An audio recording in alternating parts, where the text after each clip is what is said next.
Lansing's only sports station. The Game, 7:30. Let's play.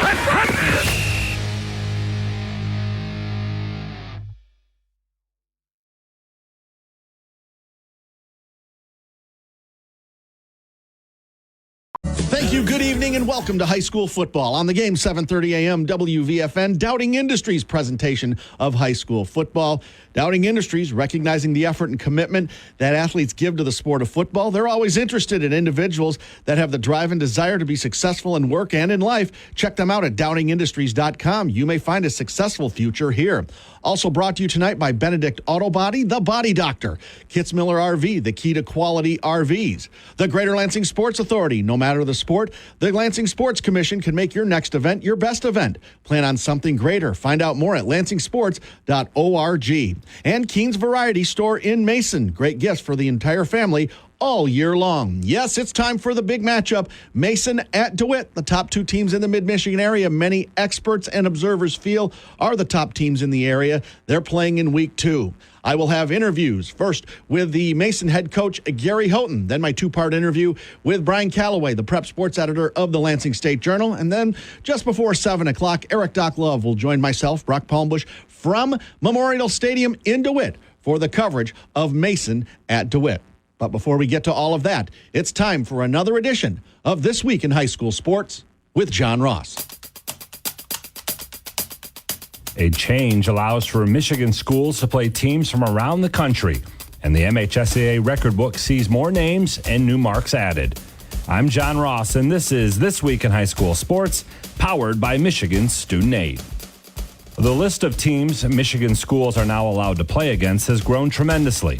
With a rule change adopted by the MHSAA's Representative Council, Michigan schools can now play against any school in the country, provided opponents are members in good standing of their state association, and the game is played either in Michigan or in a border state. Previously, schools could only play schools from border states, but now they can play anyone as long as that game is within the border state. This change to the competition rule will keep our kids on equal footing with what's allowed in other Big Ten states. The time has come for our kids to be able to play schools from around the country, but it needs to be in Michigan or a border state in keeping the right perspective.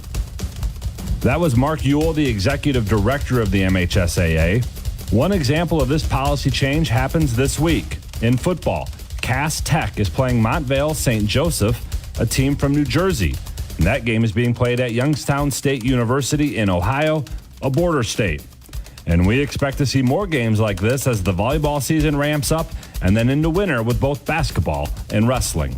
It's time for Game Balls when we highlight a trio of standout performances from the last week. First, Jacob Stone scored twice for Fraser in a 2-1 win over Rochester. The 2 goals make him the school's all-time leading scorer on the soccer field. Jacob now has 42 career goals. Alex Thole of East Grand Rapids was the fastest at the 2023 Under the Lights cross-country invite. He turned in a time of 15 minutes, 40 seconds, which is a personal record. And Belleville's Bryce Underwood, who started the football season off with a bang, he threw the game-winning touchdown with 7 seconds left in a 35-28 win over River Rouge at the Zenith Prep Kickoff Classic. For high school seniors, the matchup of the year isn't on the field. It's actually online. That's right. When you fill out the FAFSA, the free application for federal student aid, you could also be eligible for thousands of dollars in additional money from the Michigan Achievement Scholarship. Yep, nearly 80% of students who fill out the FAFSA may be eligible. Now that's a matchup we can all root for. Get started today at michigan.gov/achievement. The Michigan Achievement Scholarship. It's a game changer.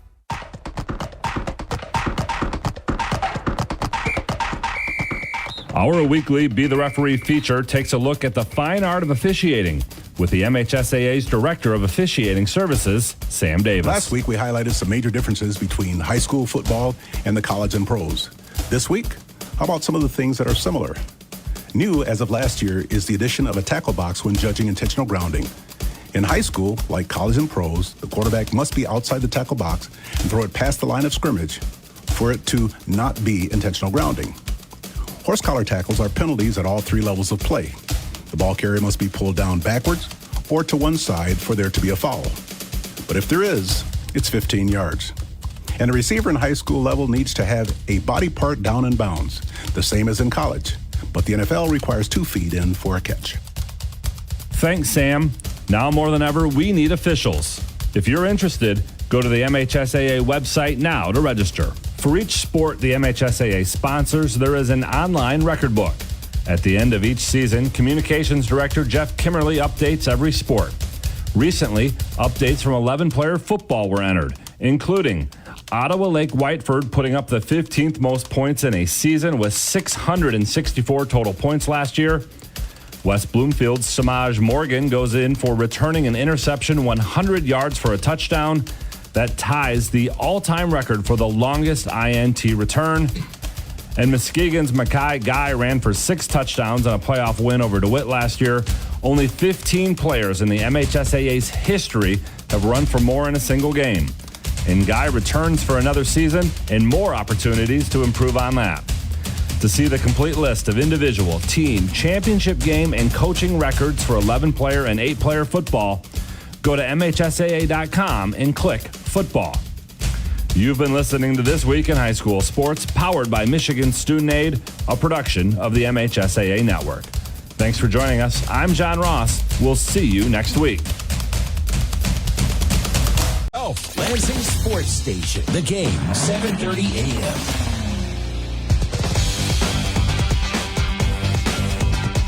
Joining us now for the second week in a row, the 7th-year head coach for the Bulldogs of Mason High School. He's Coach Gary Houghton. Gary, thanks so much for coming on once again. Well, thanks for having me on, Brock. Well, an inauspicious start for the Mason Bulldogs last week against Holt. All the hype and everything, and then the opening kickoff, and Holt's Jasavion Taylor returns the opening kickoff 98 yards for a touchdown. 15 seconds in, you're down 7-0. That's a mental jolt. I don't care if you're high school, college, NFL. It doesn't matter. That's a jolt. But you know what? Your guys showed resilience. Man, 4 plays later and 1 minute and 25 seconds later, you were in the end zone, and it was 7-7. I thought that was very impressive. It was like you guys shook that off, and it's like, okay, let's get back to business, get to what we're doing, keep our game plan, and let's go. Yeah, our guys did a great job just keeping their head, not panicking. Just kind of, like you said, they shrugged it off. And I think it was a great reminder that anybody can be had. Anybody can give up a big play if there's a breakdown in assignments. Anything can happen. So it was a great lesson for our guys. You don't plan for those things. You don't wish for those things. Nope. But sometimes when they happen, they have kind of a hidden benefit, and I think it woke our guys up. Well, it certainly did, because you end up winning 52-14. And man, A.J. Martell, your senior running back, 15 carries, 194 yards, and 4 touchdowns. Eric and I saw the first 2 touchdowns, the one that occurred right after the kickoff return, and the one late in the first quarter that gave you the lead. Martell is just so impressive, tremendous inside runner. Between the tackles, I think he's outstanding. Talk about him. Well, AJ is this is his 4th year in the varsity, and he's just been outstanding. His vision, his patience, his explosiveness is as good as anybody we've ever had play here. So, he's also benefited from some really good offensive lines. So, he kind of does everything. He can pass block. He can catch out of the backfield. So he really has been just so dangerous in so many different ways. Gary Houghton, the 7th-year head coach for Mason, joining us here on the pregame show. Nick Wells, your backup quarterback, pretty good as well. 10 for 11, 181 yards and 2 touchdowns. He would start for a lot of teams in the mid-Michigan area, and he got the start with Kason Carswell not playing. Talk about how well he played. Well, Nick is an outstanding quarterback. I would agree he probably would start in many, many places in mid-Michigan. And he did an outstanding job, for a guy just to step in and say, you know what, I'll take the job. He commanded the offense. He was patient, made great throws, made great reads. We were very pleased with his progress. And also Cole Reese, he caught both touchdowns, and he had an interception on defense. He was excellent as well. Logan Dorr, your fullback on offense, obviously very good defensive player. 7 tackles. He had a sack as well. Derek Badgley, more known as an offensive player, as a wide receiver and a tight end, but he had 7 tackles defensively. And you talked about the offensive line. We know Mason always has good offensive lines. How well do you think they played in game number 1? Yeah, I think they played well. We still have a few things we need to work on, but I think overall our offensive line was pretty good. You go back and you look at, did they execute their assignments? Did they finish blocks? I would say for the most part, yes. I thought we played well. Gary Houghton, the 7th-year head coach for Mason, joining us here on the pregame show. Your opponents tonight, the DeWitt Panthers. Before the season, a lot of people, myself included, DeWitt, Mason, they're the top 2 teams in the area, and they're going to be playing in week 1. They were a team that was down 10-7 to Hazlitt before the weather delay, and then gave up a touchdown right when they restarted on Friday. But, man, they sure regrouped and got it done behind their quarterback, Elliott Larner.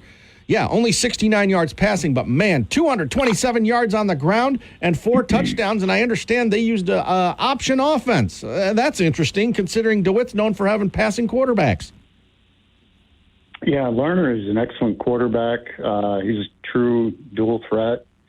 Obviously runs the ball well, has a strong arm, and, he's a dynamic player. So he's definitely someone we got to key on.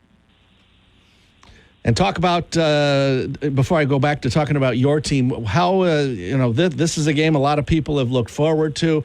The support in Mason has been tremendous. It was tremendous against Holt last week.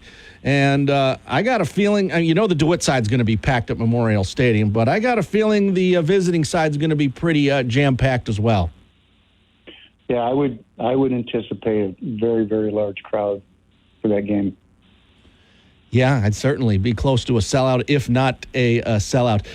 Coach Gary Houghton joining us here on the pregame show. I know we saw, Kason Carswell and Caleb Parrish. They were in uniform but didn't have any pads on.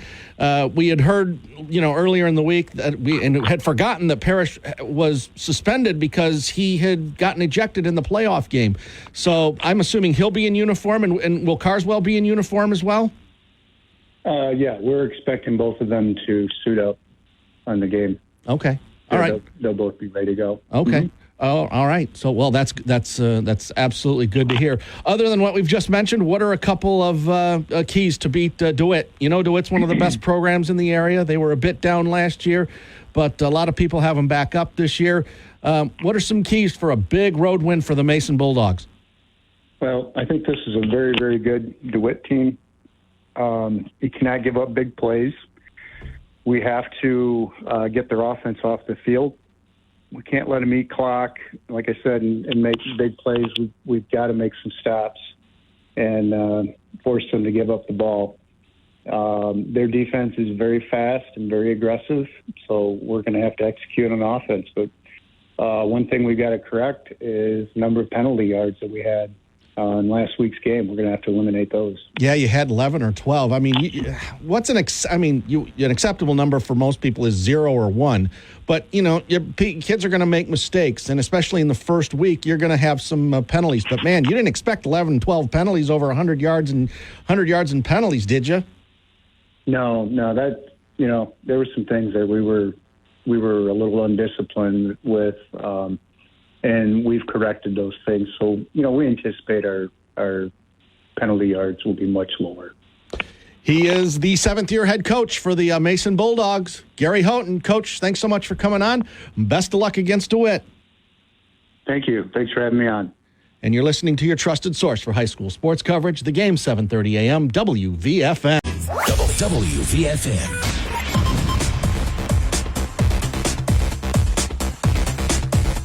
Joining us once again on the pregame show, the prep sports editor of the Lansing State Journal, LSJ.com. He is Brian Calloway. And Brian, we have to lead off with the number one story from week number one, the storm, the weather. It delayed almost all of the games that were scheduled on Thursday on to Friday. It made for a very busy Friday for you and a pretty scary drive, I can tell you. Thursday night, driving home from Mason for the Holt-Mason game was the scariest drive I have ever had to make through a thunderstorm. What was your ordeal, shall I say? How did that work out for you? Yeah, it was interesting for me as well, too. I was in DeWitt that day, and when they decided to first call the game for lightning, and then heard some sirens going off there, and I walked over to the middle school and was kind of hunkered down with the Hazlitt football team in the auditorium there, kind of waiting for an all clear. Eventually decided to, navigate the roads and try to, get back home where I live, and it was definitely an interesting drive, and was in contact with my wife, as I was driving as well, too, and she was kind of following the radar and everything like that. But like you said, it was, definitely a scary drive, for sure, kind of navigating those conditions and just the roadways. And, on my way home, I had to, a few different trees that were covering roadways that I had to maneuver around as well, too, in addition to some very large puddles of water as well, too. So for sure, a interesting experience nonetheless. Well, as far as the games that happened on the field, we're going to start with the one that you were at, Hazlitt at DeWitt. Hazlitt led 10-7 when the game was stopped. They scored right after the delay early on, when the game restarted in the third quarter to make it 17-7. But, man, DeWitt sure came back and won that game 27-17 behind Elliott Larner, their terrific quarterback. No, they did. And, giving DeWitt, extra time to kind of prepare and regroup. I mean, it's just, you can't count out Rob Zimmerman in situations like that. I mean, you just knew that, after that game was called, that DeWitt was going to come back the second day and so to speak, right the ship and deliver, a strong performance. And, that's exactly what they did. I mean, other than the touchdown that, Hazlitt scored, pretty much the 3 plays after play resumed, DeWitt took care of business from there. They were able to move the ball. They limited the turnovers, which is something that plagued them the night prior. And, they also, finished with 20 unanswered points, blocked the field goal as well, too. And I really just did a good job once play resumed and, played like the DeWitt team that, many think that we're going to see this year and as one of the best teams in the state. Brian Calloway, prep sports editor of the Lansing State Journal, LSJ.com. All right, the game I was at, Mason and Holt. Holt returned the opening kickoff for a touchdown, but 4 plays later, Mason was in the end zone, and they got in the end zone quite a bit after that, not only on Thursday night, but on Friday as well. A.J. Martell, 4 rushing touchdowns, almost 200 yards rushing, and Nick Wells, the backup quarterback, playing for a suspended case in Carswell. All he did was throw 2 touchdown passes and went 10 for 11 and threw for nearly 200 yards. Yeah, it was a pretty efficient day for Nick Wells, and, obviously, Holt with the return to kick to start the game, but after that it was all Mason. And I think that, that game, played out, kind of how we thought it would be, even though Mason was missing, a few of its key players. They're a team that is facing some all-time high expectations this year, and you expected them to start strong like they did. How about Grand Ledge in a game that was delayed over in Holland? They were able to finish it on Thursday night. I guess they finished it really late. How about Preston Bonet? Holland West Ottawa going in to score in the final 2 minutes to win the game. Preston Bonet intercepts the ball with 1:35 to go. To preserve a tie. And then, Grand Ledge could have played for overtime, but no, they didn't. They went right down the field, and Bonet, a 2-yard touchdown run with 20 seconds remaining to get a huge win for the Comets as they start 1-0. Yeah, that's a big win on the road, for Grand Ledge, and it's a team that's from several key contributors as well, too. And I think they got a pretty big run from the freshman running back, Baker, on that series as well, too. before Preston Bonet scored the go-ahead touchdown. But yeah, I mean, for Grand Ledge to be able to do what they did and pick up a win on the road like that was pretty big. Moving on, I got to talk about the two city schools that played each other. Started Thursday night, finished late Friday morning. Sexton came from behind and beat Everett 23-20 over at Majeski Stadium. Joe Pizzo, the Sexton senior quarterback, getting it done for him. Yeah, I was at the resumption of that game, and, it started with, Everett, had a 14-7 lead when play resumed, and, Joe Pizzo, used his legs to make some pretty big plays to, help Sexton pull that one out. And it was a pretty big game for him. It was making his first, action at quarterback in 2 years since he had to sit out last year after transferring from Waverly. Yeah, that's right. Forgot about that. Moving on, a nice win for Charlotte. Also, good wins for Portland, Lansing Catholic. All had good wins. And when's the last time you saw all four Mid-Michigan 8-man teams win on the same night? Because that's exactly what happened. Morris, Maple Valley, St. Pat's, and Weberville all victorious last week. Yeah, and Weberville's a program that has struggled of late, and, for them to start off with a win, that was big for them. And then you talked about, some of those other programs with nice wins. I mean, you look at Lansing Catholic, they were a team that also trailed when play resumed on Friday. Right. And then, I think Waverly went up by 2 scores, and then, I think Lansing Catholic closed the game with like 20 or 27 unanswered points, or something like that, where they were able to pick up a win, which was pretty big for Lansing Catholic, which, was coming off a pretty uncharacteristic season last year. So, for Lansing Catholic to do what they did and get off to the start they did was pretty big. Alex Fernandez threw for 2 touchdowns and rushed for 2 touchdowns. They were down 20-7, 28 unanswered points there. And finally, in the CMAC, Pewamo Westphalia losing 17-14, but other teams like Bath was victorious. So was Fowler. Saranac got a big win, as did Langsburg. Your thoughts on the action from the CMAC before we close this segment? Pewamo Westphalia, with a tough opener, playing out North Muskegon, which is a team that has had some success there. And then obviously, seeing programs like Fowler and Langsburg pick up wins, that was those two teams were also tied for the CMAC league title last year. So, nice starts for those teams. And then a team, like you said, Saranac, a team that, struggled in that league last year. For them to pick up a win, that was big. And, Bath is a team that has some hopes this year as well, too. So it was good to see them start off with a win. He's Brian Calloway, prep sports editor of the Lansing State Journal, LSJ.com. All right, we've taken a look back at week 1. We'll preview week number 2 coming up in the next segment. You're listening to Dowding Industries' presentation of high school football on the game 730 AM WVFN, your trusted source for high school sports coverage.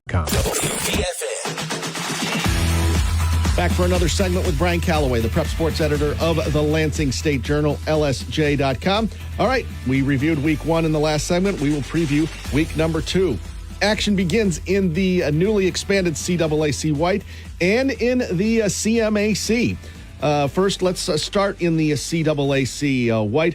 Portland is at Olivet. Now, Olivet dominated the GLAC to a large degree when they were in that league, but they're coming off a tough loss to Remus Chippewa Hills by a baseball score 6-2. While Portland won easily at Ovid Elsie 33-6 in a game that was called at halftime due to the lightning. How do you see that game shaping up at Olivet High School on the field turf down there? Yeah, I like Portland in this one, and obviously I thought this game, had the makings of a game that could be a very, good one, especially with what Olivet has done, in past years and, how they've been, a big factor in the GLAC and, have had some very competitive matchups with, CAAC White teams like Portland and Lansing Catholic. But, I think this Olivet team's a little different. They were replacing, a number of key contributors, from last season. I mean, they didn't have quarterback, Bo Lincoln back, so I just like Portland in this one to win.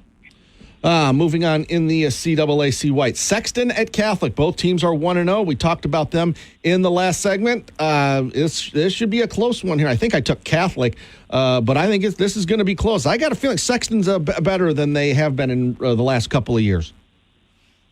I think, it helps for Sexton, having a true quarterback. I know last year they were kind of piecing some things together back there under the center, but they have someone that they're very confident in, and they think can make some plays for them, and Joseph Pizzo. So that's big for them. But I'm going to go with Lansing Catholic in this one to pick up a win. Charlotte is at Lakewood. Lakewood, their first conference game in the CAAC White. Charlotte coming off a big win in week number 1 as they took care of Three Rivers 55-22. I know Cutler Brandt had a big game as well as a couple other guys as well. I like Charlotte in this game as well, too. I think they're going to be right there in the mix for a CAAC White championship, and I think they start league play with the win here. Speaking of more league play, CMAC action is beginning. Saranac is at Fowler. Both teams are 1-0 there. And Pewamo Westphalia is at Bath. Bath 1-0 on the season. PW losing a close one last week, 17-14 to North Muskegon on the road. I got PW in this one, and I got Fowler as well over Saranac. Could either of those games be close? Potentially, but I like Pewamo Westphalia and Fowler to win. I mean, I think those two teams are probably the two best in the CMAC, and I think that they start off league play with victories. Moving on, more interconference or non-conference action, I should say. Grand Ledge taking on Battle Creek Lakeview. We talked about them in the last segment. East Lansing hosting Hudsonville. This is their home opener after they lost at Portage Central last week. Also, Waverly hosting Jackson. How do you see those games involving CAAC blue teams? I was surprised to see East Lansing with a tough loss last week, but I think they have the capabilities of bouncing back, and obviously Grand Ledge is coming off of a nice win. And then you talked about Waverly, looking to bounce back, and they got a big performance out of Jahai Wood last week, and we'll see if he can put together another big showing as they try to knock off Jackson. Moving on into teams in the CAAC Red, Hazlitt lost to DeWitt again last week. Their home opener is against non-conference foe Fenton. How do you see this one? How do you see Williamston against Battle Creek Penfield? Williamston led a majority of the game against Zeeland East on the road, but they just couldn't quite do it. Zeeland East rallied late and beat them in the fourth quarter, 35-28. Can Williamston rebound? Can Hazlitt rebound? And what about St. John's? Can St. John's get to 2-0 as they host Hamilton? Obviously, Hazlitt coming off a tough loss, but, they definitely showed some things, and they were right there with DeWitt. And, Fenton's going to pose a tough challenge for them, but I'm going to go with Hazlitt to bounce back. I mean, I think this is a Hazlitt team that has the capabilities of doing some things this season with two very talented players with like Nakai and Corey Amakri. And then you talked about Williamson, obviously a tough loss in a back-and-forth game. It looked like the big play was a thing that, kept them in that game, and they were able to connect on a couple of those big plays, from quarterback Zach Cribbs. So I think Williamson's a team that can have some success this year, and I think they can bounce back. And then you talked about St. John's, and obviously they opened with the pretty big win over Okemos, but obviously tougher tests are ahead here, and we're interested to see, how they bounce back against Hamilton, because this is St. John's team that is trying to get back to being a regular factor and in the mix to make the playoffs like they were, in the early years under Coach Andy Schmidt there. Stockbridge at Leslie. Both of these teams are 1-0 on the season after big victories last week. Stockbridge shut out Springport 38-0, while Leslie was victorious over Dansville 49-6. Which one of these teams ends up 2-0? I went with Leslie. I think this is a game between some former GLAC rivals that could go either way, but I think Leslie's won the last 3 in the series, and I think they find a way to extend that streak to 4. And finally, in 8-player football, a couple of 1-0 teams playing each other, Portland St. Pat's and Weberville. St. Pat's has been one of the best 8-player programs in the state ever since they went to eight-man football, more than a decade ago. It's been hard to believe, more than 10 years that we've had 8-man football in the state of Michigan. They are at Weberville. Weberville 1-0 on the season after they were victorious in week 1 over Farwell, 48-42. If Weberville's ever going to get St. Pat's, in my opinion, this might be it. They get St. Pat's on their home field. You forced me to pick. I picked St. Pat's, but I think this could be a close one. How do you see it? I would go with St. Patrick in this one as well, too. I mean, obviously, last year was an uncharacteristic down year for them, but they're a program that still has had an immense amount of success. So I've got, Portland St. Patrick. And finally, the game you're going to hear right here on the game, 7:30 a.m. WVFM, the game we're both going to be at, Mason at DeWitt. We all thought these were the two best teams in the mid-Michigan area. It's almost kind of too bad they don't play each other. They play each other only in week number 2. You'd kind of like to see them play maybe in week 8 or week 9. But, hey, this is how it is. DeWitt's got Elliott Larner at quarterback. Mason's got a lot of weapons. We've talked about the weapons that Mason has. A.J. Martell off to a great start. Looks like Kason Carswell and Caleb Parrish, who didn't play last week, looks like they're going to be in uniform this week. I took Mason. I think Mason has too many weapons, but you know what? Bet against Rob Zimmerman on his home field at your own risk. How do you see this one? Who'd you pick? Yeah, it's kind of one of those tricky games, like you said, and obviously – you said, mentioned the fact that you would like to see this game later in the season, but, at least we get a game like this. I mean, to True. get, two of the teams that are, going to be, are expected to be the best in Greater Lansing, actually testing themselves against each other. So, I'm just excited to see a matchup like this actually take place. Now, I'm going with Mason as well, too, but it's hard to bet against, Rob Zimmerman and just, kind of what that DeWitt program has done. And, they don't lose games at home. I mean, I can't even remember the last time that they lost. I mean, they don't lose games, period, but they really don't lose at home. And I think the last time that they lost at home was when they dropped the game to East Lansing a couple of years ago. But outside of that, I mean, they just typically find ways to win at home, even in those close games like we've seen in years past. When we look at some of the close matchups that they've had with Portland, I think the first game on the turf last year was against Portland, and they score in the final seconds to pick up a win like that. But no, I think Mason, is the more experienced of those two teams, and I'm going to go with them. He's Brian Calloway, prep sports editor of the Lansing State Journal, LSJ.com. Thanks so much, sir. We'll talk to you next week when we review week 2 and preview week number 3. Hey, sounds good, Brock. Thank you for having me. And you're listening to your trusted source for high school sports coverage, the game, 7:30 a.m. WVFN. WVFN, Lansing sports leader.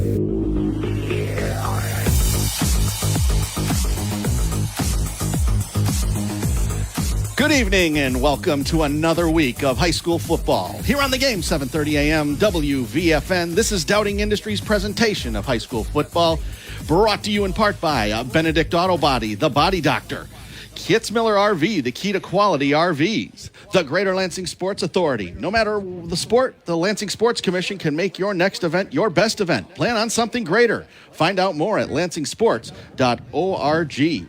By Keen's Variety Store in Mason. Great gifts for the entire family all year long. And by our title sponsor, Dowding Industries, recognizing the effort and commitment athletes give to the sport of football. They're always interested in individuals that have the drive and desire to be successful in work and in life. Check them out at dowdingindustries.com. You may find a successful future here. Good evening, I'm Brock Palmbush. Alongside me is Eric Doc Love. And Doc, we've been looking forward to this game really since we found out that these two teams were going to be playing each other.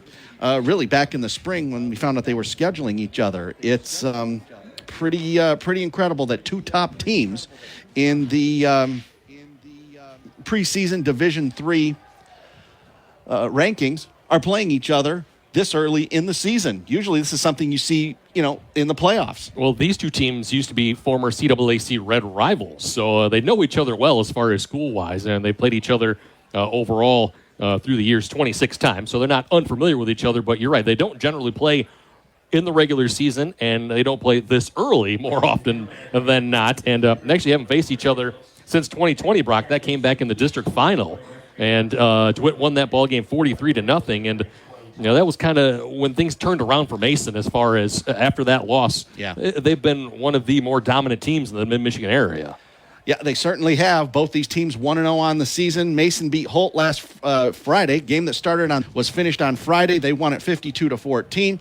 A.J. Martell, 15 carries, 194 yards. Cole Reese, 4 catches, 102 yards, 2 touchdowns. He had an interception as well on defense. And a backup quarterback, Nick Wells, who played for the suspended Case and Carswell. He can't do much better than this. 10 for 11, 181 yards, and 2 touchdowns.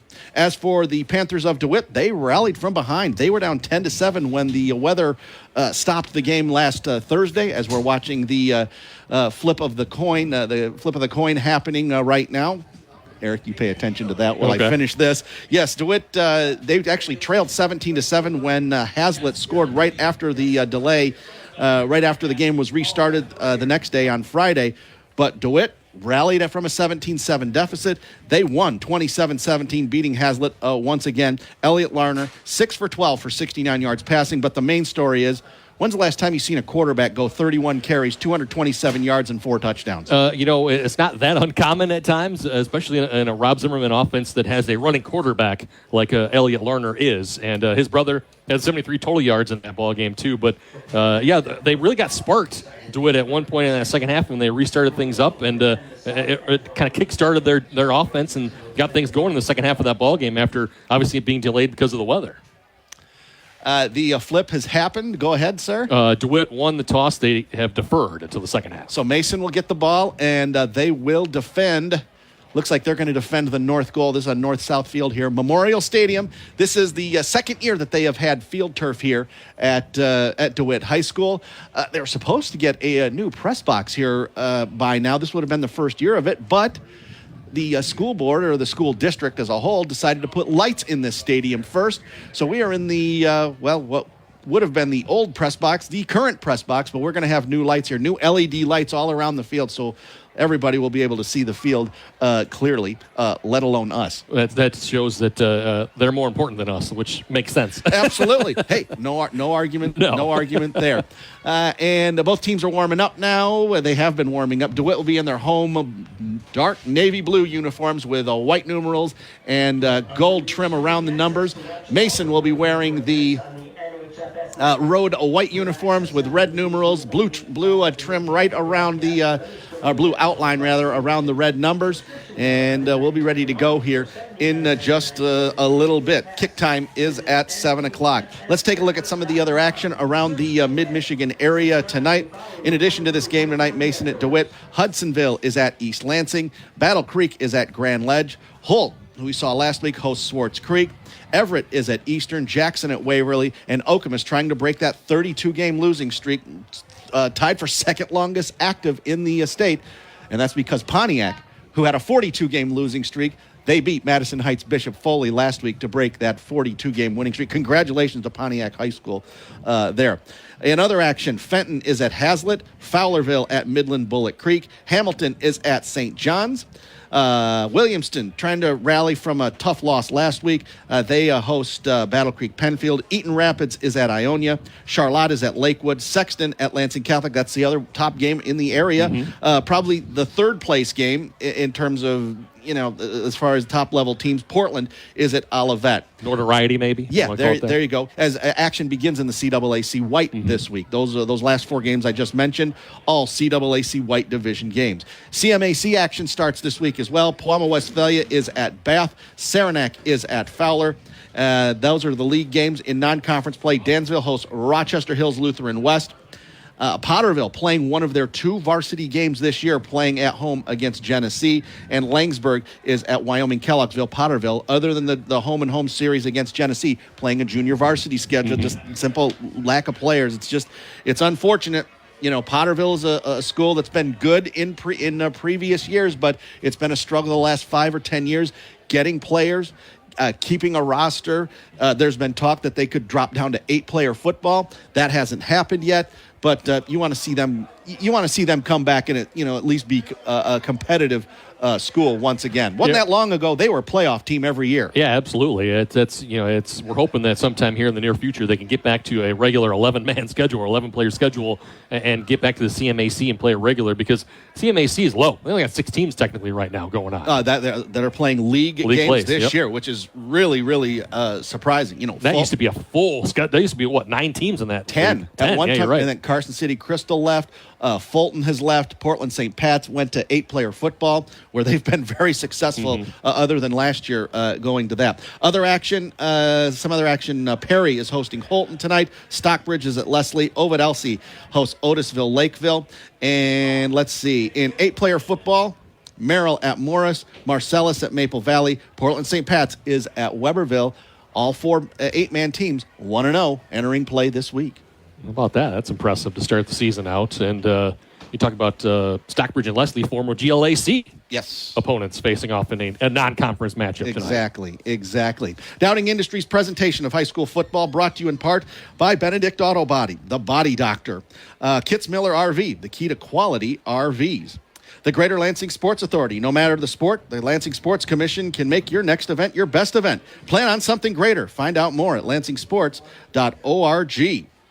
By Dowding and by Keen's Variety Store in Mason. Great gifts for the entire family all year long. And by our title sponsor, Dowding Industries, recognizing the effort and commitment athletes give to the sport of football. And they're always interested in individuals that have the drive and desire to be successful in work and in life. Check them out at dowdingindustries.com. You may find a successful future here.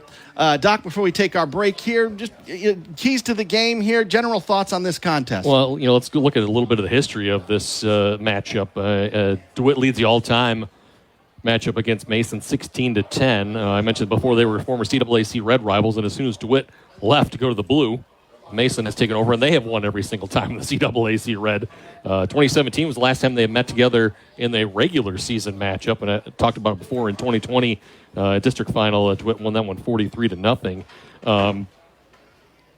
The last time Mason beat DeWitt was a district final back in 2014, so it's been a number of years since Mason and DeWitt, the Bulldogs, have gotten a win in that one. But in the last 4 years, Mason has the highest win percentage of all the teams in the Mid-Michigan area at 88%, and they have the second most wins overall at 39 compared to DeWitt's 43. So you're talking about, you mentioned, preseason rankings for Division III. These are arguably the top 2 teams in the Mid-Michigan area as far as, large schools. You're talking about, Division I, Division II, Division III type of schools. I'm not talking about the lower level schools, the smaller schools like Fowler. Lower enrollment, that's what exactly you mean. What I mean, yes. Yeah.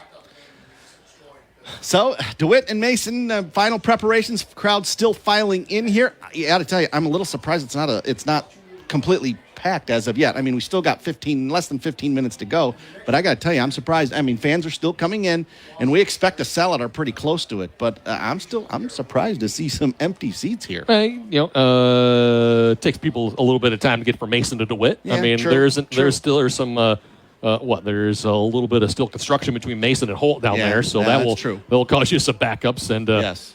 Recommendation: don't drive home in the middle of a storm. No, we did that. I wrote about that.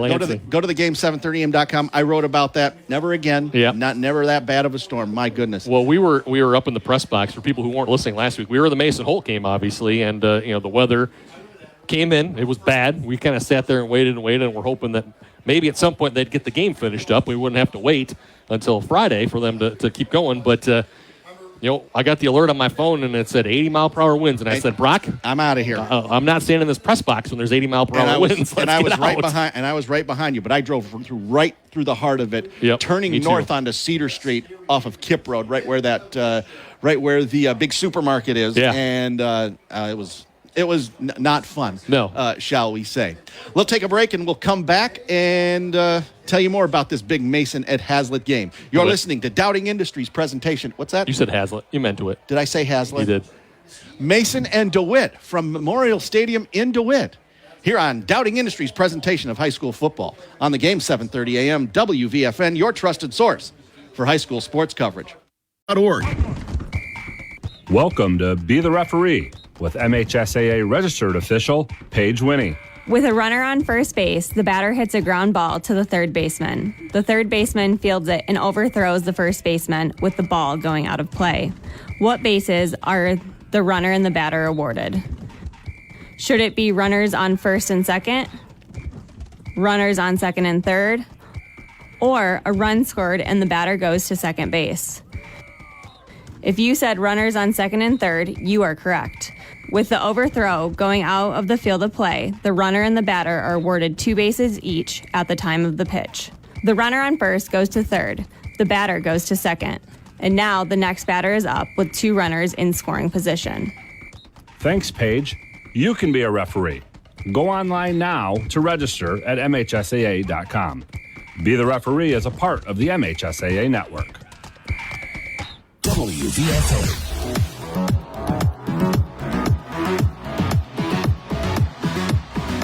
Welcome back to Memorial Stadium in DeWitt. It's the Mason Bulldogs and the DeWitt Panthers. A battle of what many people believe are the top 2 teams in the Mid-Michigan area this season. Really wild that they're playing in week number 2 so early in the season. And you know what? They are both in Division 3. You never know when we get to late October, early November. This game could be game 1 of 2 potential matchups in the season. They have played in the playoffs before, as you mentioned, 3 years ago during the COVID year. And that was actually the last game before COVID stopped everything. Yep. Remember, that was a district final, and then it was stopped until January. Yes. And then it finished in January, thankfully. DeWitt went on to win the state championship that year, and winning that state title, beating River Rouge in the state title game. After beating Muskegon in the semifinal. Yep, and there was a chance last year they could have met each other in the state championship game as well. They both were in the semifinals of Division III, but unfortunately neither team could get past their opponent. But Mason, the back-to-back Division III semifinals, they've lost to Detroit MLK both times, who became eventual champions. Dante Moore. Well, yeah. If it wasn't for Dante Moore, then maybe these teams would have played each other last year. Yeah, maybe. And wouldn't that have been something? Yeah. That would have been Has that ever happened in the local teams that played each other in a championship game like that? I don't think in football. It's happened a few times in girls basketball, Yes. I know. Portland St. Patrick played Lansing Christian a couple of times in the state finals. In the girls basketball state finals when Tiffany Shives was at Lansing Christian. We're talking 15 years ago. Yeah. So but football-wise, I don't think it's ever happened. I don't know if it's ever happened that 2 Lansing area teams have played each other. A lot of times you'll see. We're talking in the state finals. Yeah. You'll see a lot of Detroit and then Mid-Michigan, or you see a lot of Detroit schools play each other, or a west side of the state in Detroit, something like that. It's not usually 2 local teams around here that'll meet up. Unless it's a district final or a regional. You hear the crowd underneath us here. The DeWitt Panthers getting ready to run underneath the Panther Pride DeWitt Touchdown Club sign. They're just about ready to go. The Mason team is on their sidelines now. They're out on the field, and out will step the DeWitt High School Marching Band.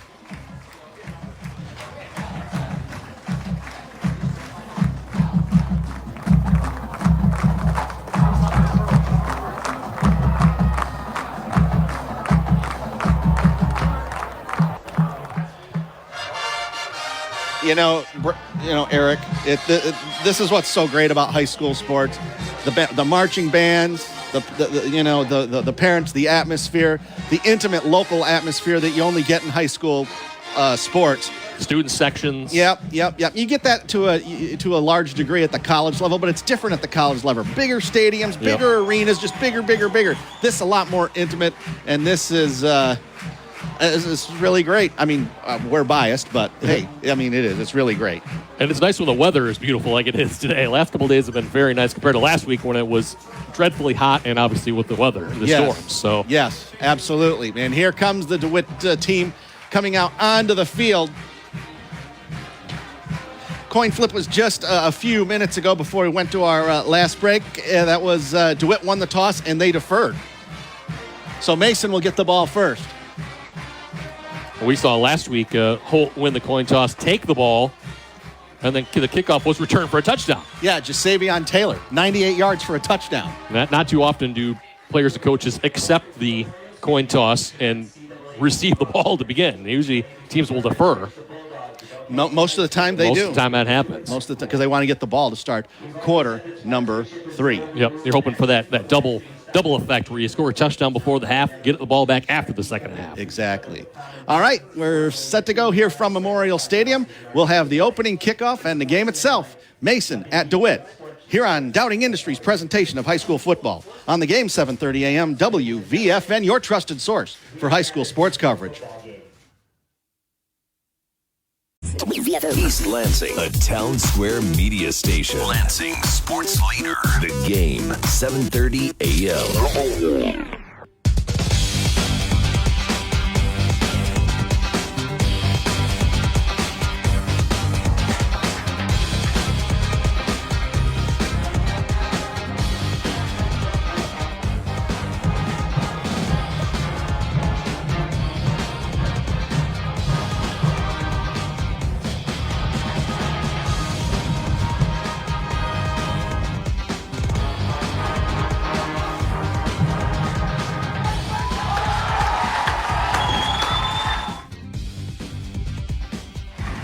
The final strands of the Star-Spangled Banner here from Memorial Stadium in DeWitt.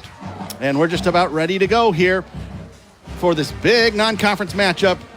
You know what? We didn't even mention this. This is great prep for both teams for their conference schedules, yes, which will begin next week. Top-tier opponent to begin week 2 and get you ready for conference play. Officials out on the center of the field, the big Panther logo. This second year of the Field Turf Field. Well, Nick Wells started last week for Mason. We imagine Kason Carswell, their general junior starter, will be back under center here tonight. We're waiting on maintenance for somebody to get here so that we can fix them. But we want to let you know that there are bathrooms available for you. Having some bathroom issues in the stadium, apparently. They're over by the concessions, by the entrance here. That was nice of them to. At least they announced it to let people know. Yeah, that's true. All right, DeWitt's going to be kicking off. They're going from right to left across your radio dial. Back to kicking for them. Looks like it's number 35, Jonathan Schwartz. And who's that back there for? It's like number 9, Cole Reese, and number 26, A.J. Martell. Okay. Back Yeah, to two return. of their top guys from last week. Number 35, Jonathan. Martell had 4 touchdowns rushing last week, and Reese had a couple of touchdown receptions himself. And we'll be ready to go here. Schwartz. Hands up in the air, and he puts it down. Now he'll march it off back to about the 32-yard line and kick off from the 40. And we're ready to go. Here's the kick. It is high. It is short. It's going to come down to Reese at the 11, to the 15, to the 20. He's got a hole up the middle. 25, 30. Oh, and he's dropped at the 31. We got a fumble here, and I think DeWitt's got it. Reese got hit from behind, Doc. No, Mason got it back. Well, DeWitt was celebrating like they got the ball, and man, he got popped from behind, I can tell you that. Did Reese. The ball popped out. You're right. Somebody got him from behind. It got popped out. It looked like a Panther was going to fall on top of it, but things change in a scrum like that. When the ball gets down on the turf, it'll exchange hands a couple of times. But now we have to worry about Cole Reese. Reese, holy cow. Man, he got absolutely popped from behind. Now he's rolling over. And you're hoping that maybe wind knocked out of him. Cole Reese, number 9. He wore number 0 last week, I believe, for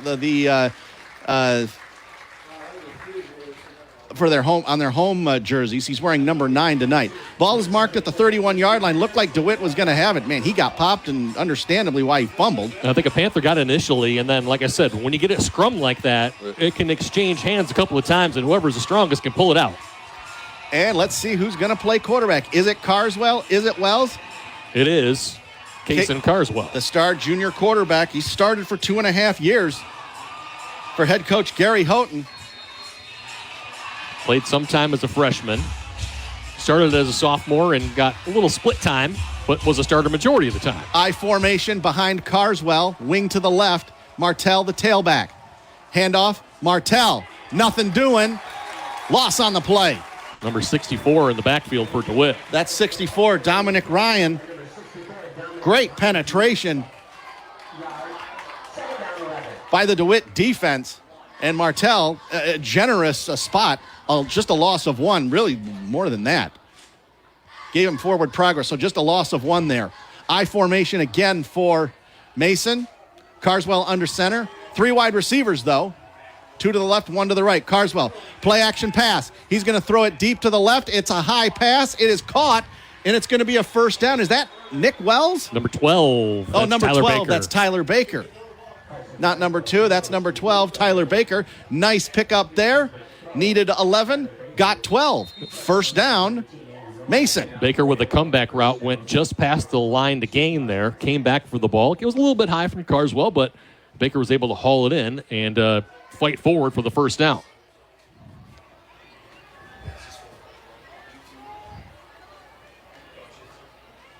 Carswell in the gun. H-back in there. Handoff. That's to number 8 on an end around. That's Derek Badgley, and he's tackled behind the line of scrimmage. That's going to be a loss of 1. Yeah, Badgley was lined up in that H-back kind of situation on the right side, kind of set back from that the tackle. He got the handoff. Martell was supposed to lead block for him, but the defensive line for DeWitt did such a great job again clogging things up. They lost another yard on the ground. Loss of 1. Back to the 41. We are scoreless. Mason and DeWitt. 10:22 and counting first quarter. Carswell in the gun. Martell next to him. 4 wide receivers. 3 to the right, 1 to the left. Whistle. Timeout DeWitt. DeWitt's going to take their first timeout. Obviously, Coach Rob Zimmerman not liking what he is seeing, or didn't like the alignment or something different. And this is not uncommon for, we'll keep it right here, by the way. Mason DeWitt, we are scoreless. 10:14 to go in the first quarter. Coach Zimmerman will use timeouts if he doesn't see something right, especially in the first half. Well, early in the ball game, you hate to have to burn a timeout defensively like that. But if it's going to be a situation where you think we're going to get burned potentially, or something's going to happen, and you don't want to give up a long play or a touchdown in a situation like that, it's okay to burn a timeout at that point. You got 2 more, and you're hoping that your defense can stiffen up and make a stop. It'll be 2nd and 11 when we restart play. Ball on the left hash mark. Mason going from left to right, or north to south here directionally. This is a north-south stadium. By the way, I did see Nick Wells out there at wide receiver. I did too, yeah. Before the timeout was called. So Wells, who was the starter last week and has been a starter at quarterback in the past, out there playing wideout. Listed as a cornerback, but if you can play corner, you can play some wide receiver as well. They've got 4 wide receivers. Carswell in the gun. Martell next to him. 1 wide receiver left, 3 to the right.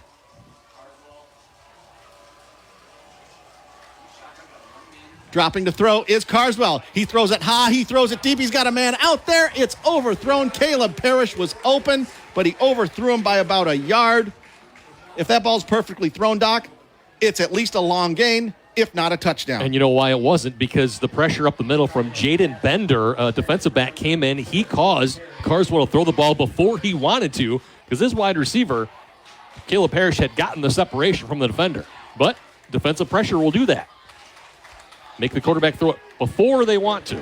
If you get pressure from your front 4, it makes your secondary a lot better. By the way, Cole Reese is back in the lineup out there, wide receiver. Good to see. 4 wide receivers again. Flanker screen, that's out here to number 8. That's Derek Badgley. Out over the 40 to the 45, and he's down there. And it's going to be a third and about 6, maybe 7. It's 4th down. That was third down. That was third. That's right. That was third down. They lost a yard on first play, then they had the incomplete pass. Fourth down and 7 from their own 45, and Tyler Baker's going to come on to punt. 9:42 to go in the first quarter. We are scoreless. And the pass was a little bit high, and that kind of slowed Badgley down a little bit, and you wonder maybe if the ball had been in a better catchable spot, could he have made a move and gotten that first down? But great defensive tackling by the Panthers. Baker standing on his own 32-yard line. High snap, able to bring it down and get rid of the ball. Kick taken at the 20-yard line. 25, 30, 31, 32-yard line. Number 14, Brandon Beckner with the ball. Looked like there might have been a fumble in there, but DeWitt's got it. Yeah, because he didn't end up with the ball. It was 11, Jaden Bender. He came up with it, so the ball popped out on that punt return. Yeah, Beckner actually bobbled the ball as the kick was coming towards him, bobbled a little bit, able to get it, and then as Mason converged, they were able to strip the ball out. DeWitt able to recover. So they'll have the ball at their own 32-yard line, ball on the left hash. They're going from right to left, and number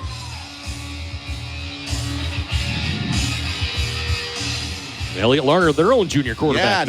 Number 3. Yep, there he is in the shotgun there. kind of that Panther formation that they used a bit last year. That's a snap to number 4. That's Abram Larner trying to get outside. Not much there. He will get to the 34, maybe the 35 before he's pushed out of bounds.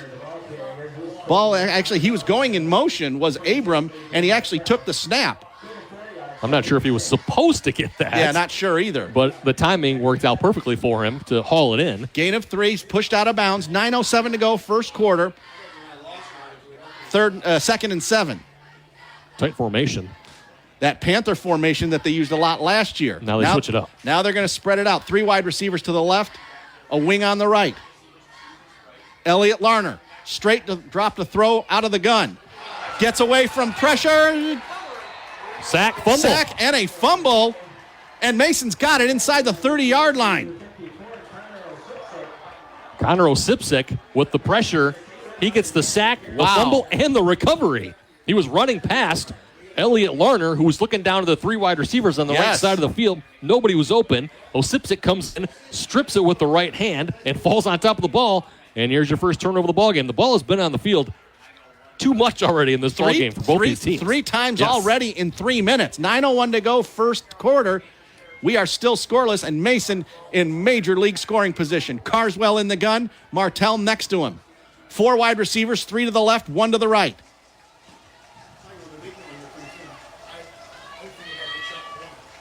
Here's Carswell. Dropping straight to throw. He's going to throw it deep over the middle. There's a man out there. Whistle, flag. Yep. Number 4, Caleb Parrish, was pretty much tackled by the cornerback. And it's going to be 15 yards and a first down. Yeah, Brock, that was the sophomore D-back, Trav Moore, number 8, who just tackled him. And, you know, coaches say you hate to be in that situation where you're getting beat like that defensively. But if you do, don't give up that touchdown, man. Take those 15 yards.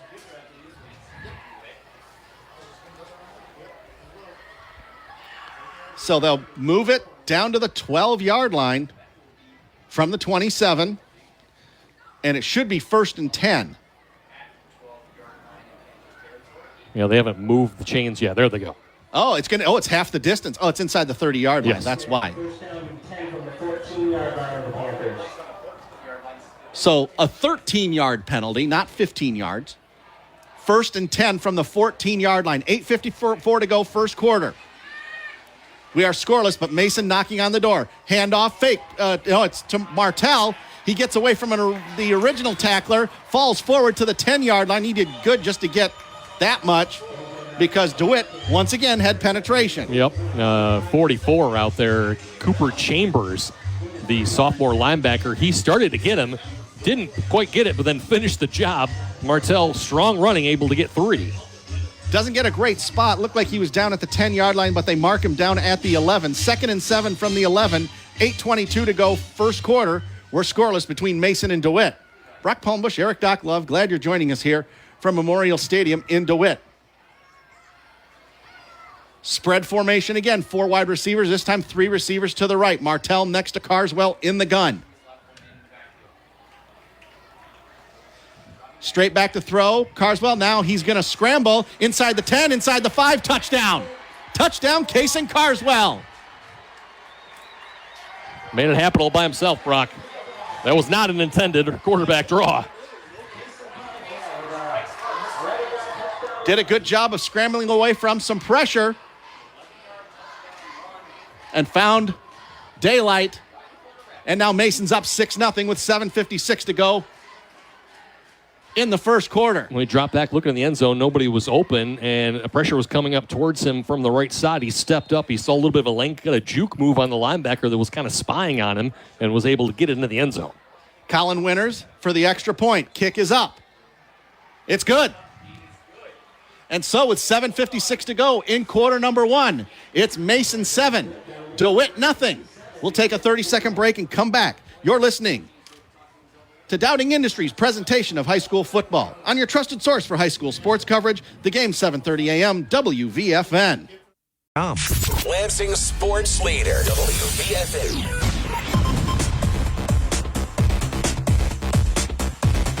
Brock Palmbush, Eric Doc Love back here at DeWitt High School. And Doc, you're right. Kason Carswell, he was Going to throw to one of the 3 wide receivers on the right in that spread formation, but he quickly saw that A, they were covered, and B, there was pressure coming towards him, so he scrambled away from everybody and scrambled his way into the end zone to give Mason a 7-0 lead here with 7:56 to go in quarter number 1. Yeah, the juke move on the linebacker really did it for him because, that's what you're supposed to do as a quarterback. You see pressure, you step up into the pocket. If you don't see anything down the field, you take off, and he did it to the T. And he did it quickly, too. Mm-hmm. Number 12, Tyler Baker will be kicking off for the Mason Bulldogs. Back deep there for DeWitt. Number 4, Abram Larner, and 14, Brandon Beckner. Here's the kick. It's squib kicked. It's taken by Beckner at the inside the 10. To the 10, to the 15, to the 20, 25, 30. Taken down at the 34-yard line. Tackled there by number 81, Sam Corey. A junior wide receiver and defensive lineman, which you'd only get in high school. A wide receiver and a defensive lineman at the same time. Yeah, it doesn't happen too often at any other level. They're going to mark Beckner down at the 35-yard line, and DeWitt will try again here. Trailing 7-0. 7:47 to go in the first quarter. Only had 2 plays on their last drive. Had a run for 3 yards and then a fumble on the next play. Elliot Larner, number 3, at quarterback. He's got a weird Panther formation that they ran a lot last year. He takes the center snap, fakes the handoff, goes around right side, taken down right at the line of scrimmage. Maybe able to get half a yard. Is that Baker? Yeah, Tyler Baker was in there. He was the first one, and then Caleb Parrish came to help clean it up. And they picked up about a yard on that because he was able to spin and kind of twirl away from it to get that 1 yard. He got a good spot, too. 2nd and 9, a gain of 1, ball on the right hash, 7:22 and counting, first quarter. Mason up 7-0 on the Case and Carswell, 11-yard touchdown. Larner throws out to the right, screen, caught there by his brother Abram Larner, out of bounds out over the 40-yard line. Close to a first down. He's going to get a good spot to the 42. I think he stepped out just before he was able to dive. He actually got away from the defender and was leaning forward and dove, but had stepped out of bounds. This is new. Loud music in between plays. 3rd and 3. Ball on the right hash mark. Power set here for DeWitt. Larner going to take it himself. First down over the 45. Oh, I'm close to the 50. He's taken down there.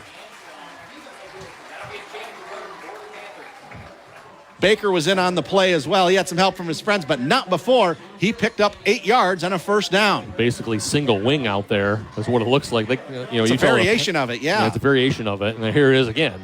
Same formation.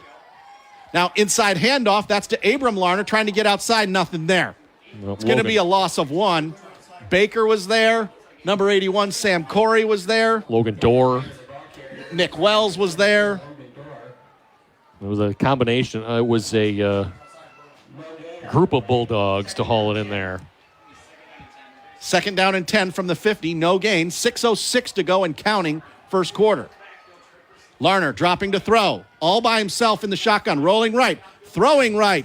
There's a man out there. Incomplete. Out over the outstretched fingers of his brother Abram Larner. Nick Wells was out there in coverage. Tyler Baker in coverage. They were kind of bracketing him. Yep. It was a good pass. It was just a little bit too high. A.J. Martell was there for Mason. They were all in the area.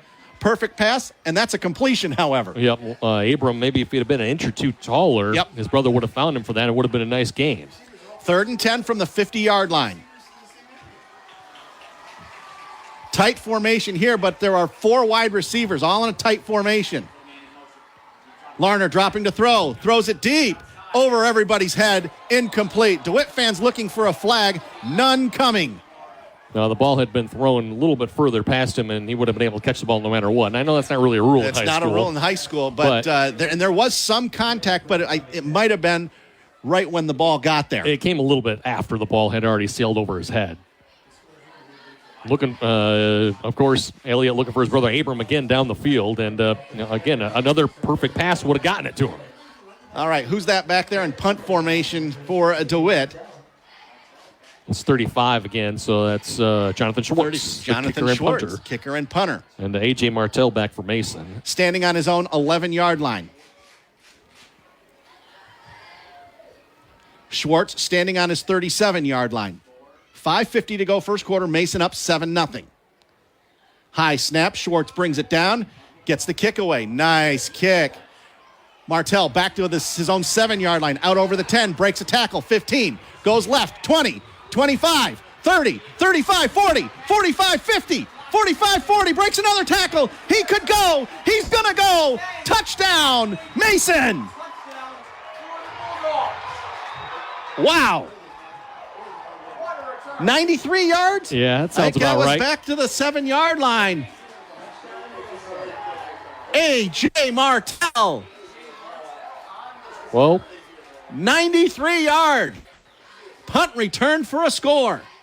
you want your playmakers to get as many touches as they can. Martell back there, the starting running back. Hey, let's make him a punt returner and a kick returner. He's got the speed. He broke a tackle at the 20-yard line, spun away from it, had a nice lane on the left side by his bench, and just kept right on going. Had one man left, got a key block down the field right around the Panther 40, and was able to haul it in for another Mason touchdown. Now Tyler Baker's going to come on to kick the extra point here.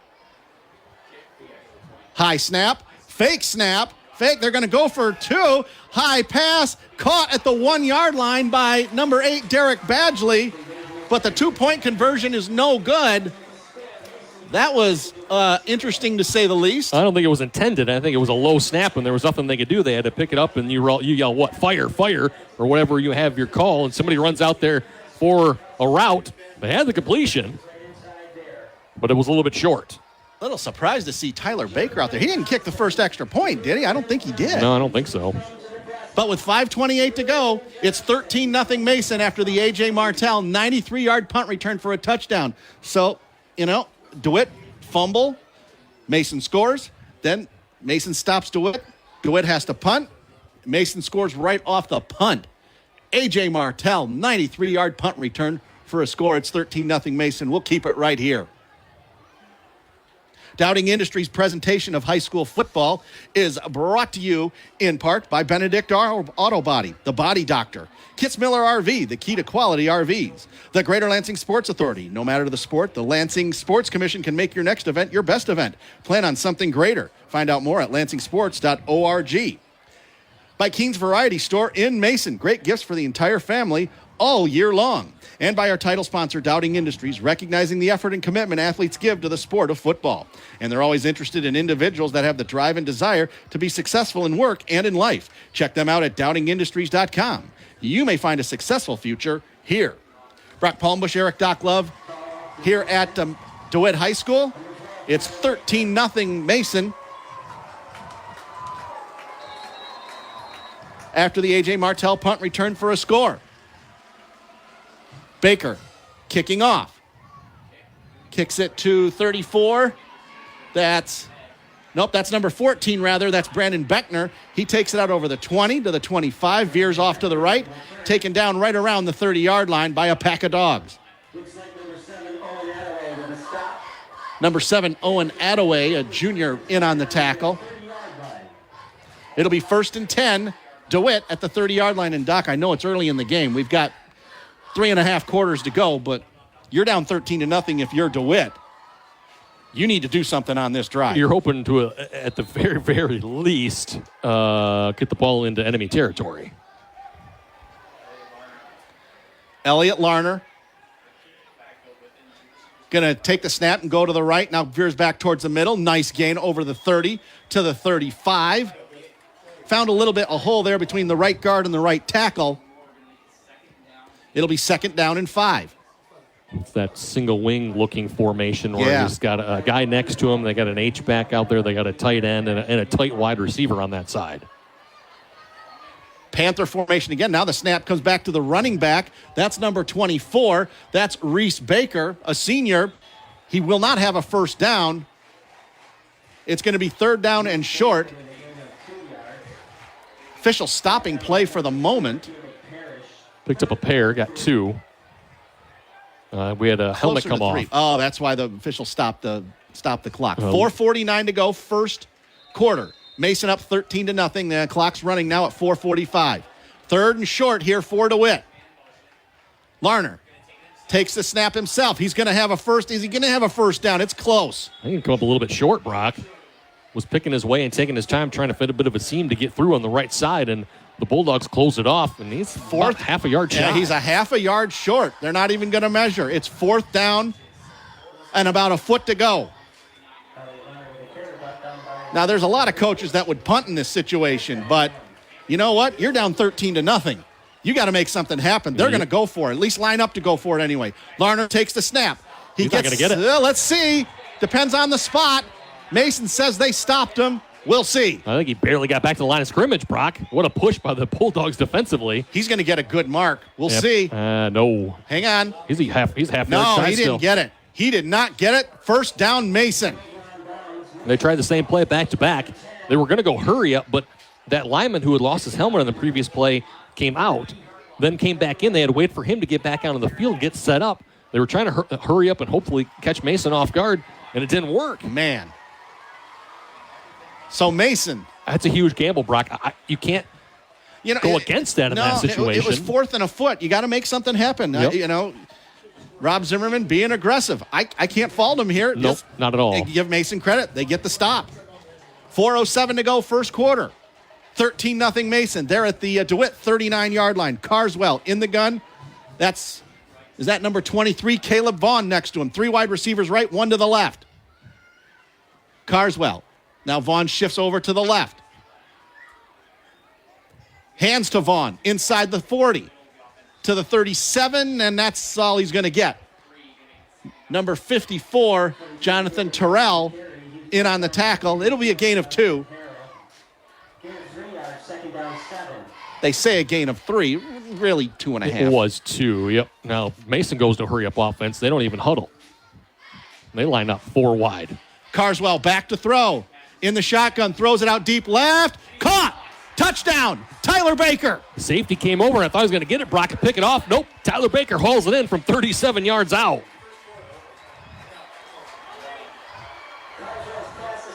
$37 yards, yes, to Tyler Baker.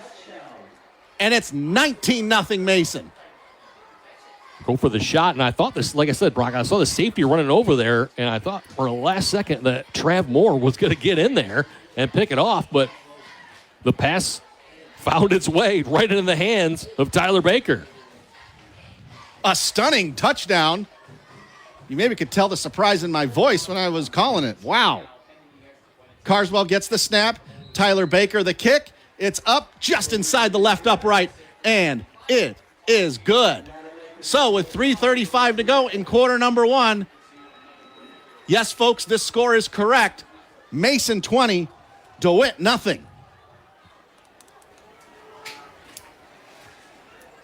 You're shocked. I think the DeWitt sideline is shocked right now. The DeWitt parents, the DeWitt supporters, they're surprised.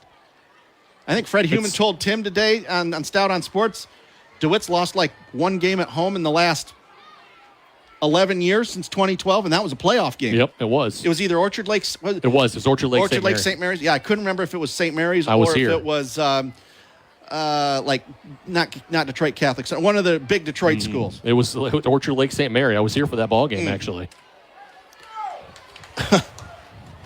I'm surprised. It's been turnovers and turnover on downs. Yep, and the turnover on downs. Yeah.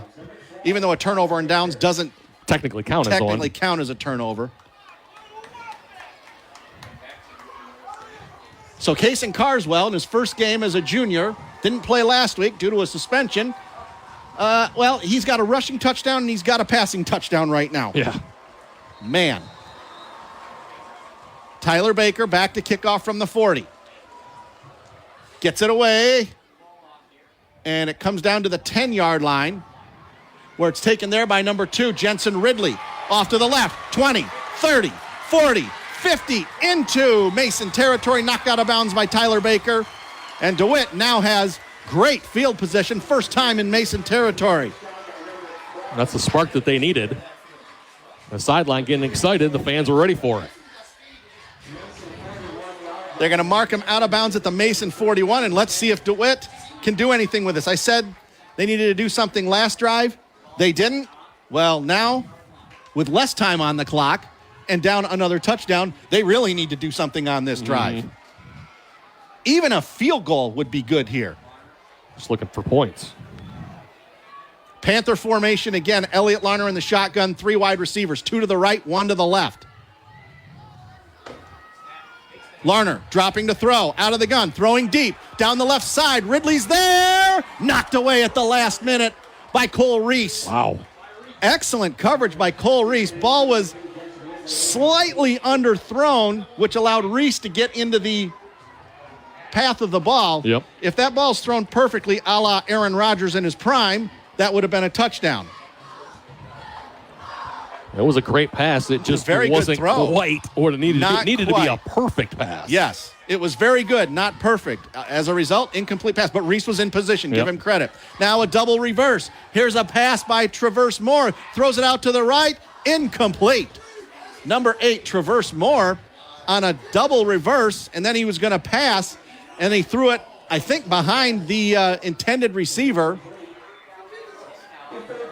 Yeah, he had number 11 out there, Jaden Bender, the fellow sophomore, on a little trickeration play, but the pass was awry and behind the intended guy. 3:12 to go, first quarter. It's 20-0 Mason. 3rd and 10 from the Mason 41. Larner fakes the handoff, now gives to Abram Larner. Tackle behind. No, he gets away from the defender and is taken out of bounds inside the 40-yard line to the 38. 23. Caleb Vaughn knocks him out of bounds.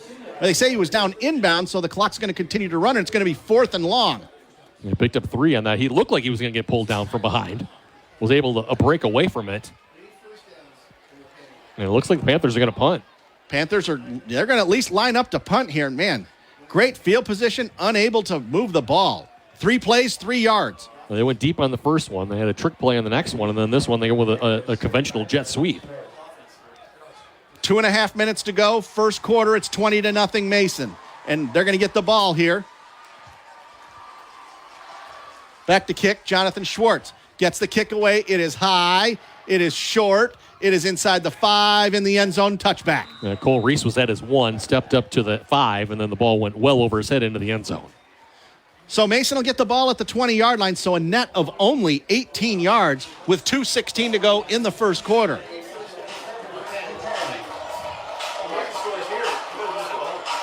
The coffin corner punt is not quite as normal in a high school game. Man. They were hoping to try and pin him inside the 5, but the ball didn't do what they wanted. If you're Coach Gary Houghton, do you take a shot here again? I mean, or are you just going to run the ball? What the kids say today as a kill shot? I mean, do you take a shot down the field again, or you run your standard offense? Yeah. They're going 4 wide. 4 wide receivers, 1 to the right, 3 to the left. Martell next to Carswell in the gun. Handoff, Martell. Not much doing there. Number 7, Gavin Dussault in on the tackle. He was the first one there. Cooper Chambers in there as well. Jacob Scorfar. There's a 1 yard from Martell. I looks to me, DeWitt keying on A.J. Martell, and that's smart. Rightfully so. Yes, but Mason's hurting them other ways, and DeWitt's helping them out, too. Remember they had a pass interference call there? They gave up a punt return for a touchdown and committed a turnover, which led to a touchdown. Big plays for Mason tonight.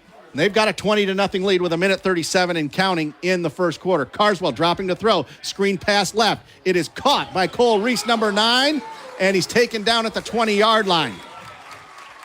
Mason had it come, DeWitt rather, saw it coming. Yep. And they were able to stop it for no gain, it looks like. Yeah, he had the lineman running out there. I think it was Nick Sade for Mason. He was supposed to go out there and get the corner, or Cole Reese was supposed to be able to break that tackle. And nope, the corner had him locked up, pulled him down. 1:05 to go, first quarter. Carswell in the gun again. It's going to be 3rd and 9. No gain on the play.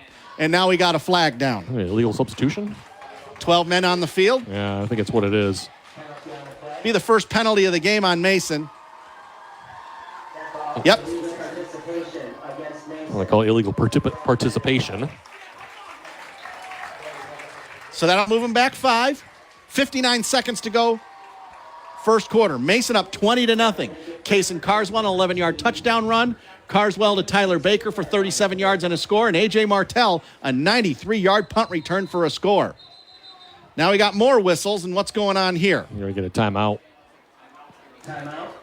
And Mason will take their first timeout. We're right near the end of the quarter, Doc. We'll keep this one right here, see if we can get some scores from around the mid-Michigan area. All right, let me go to the Trusted Twitterverse, yeah. I guess, end of first, Williamson 16, Penfield nothing. Okay.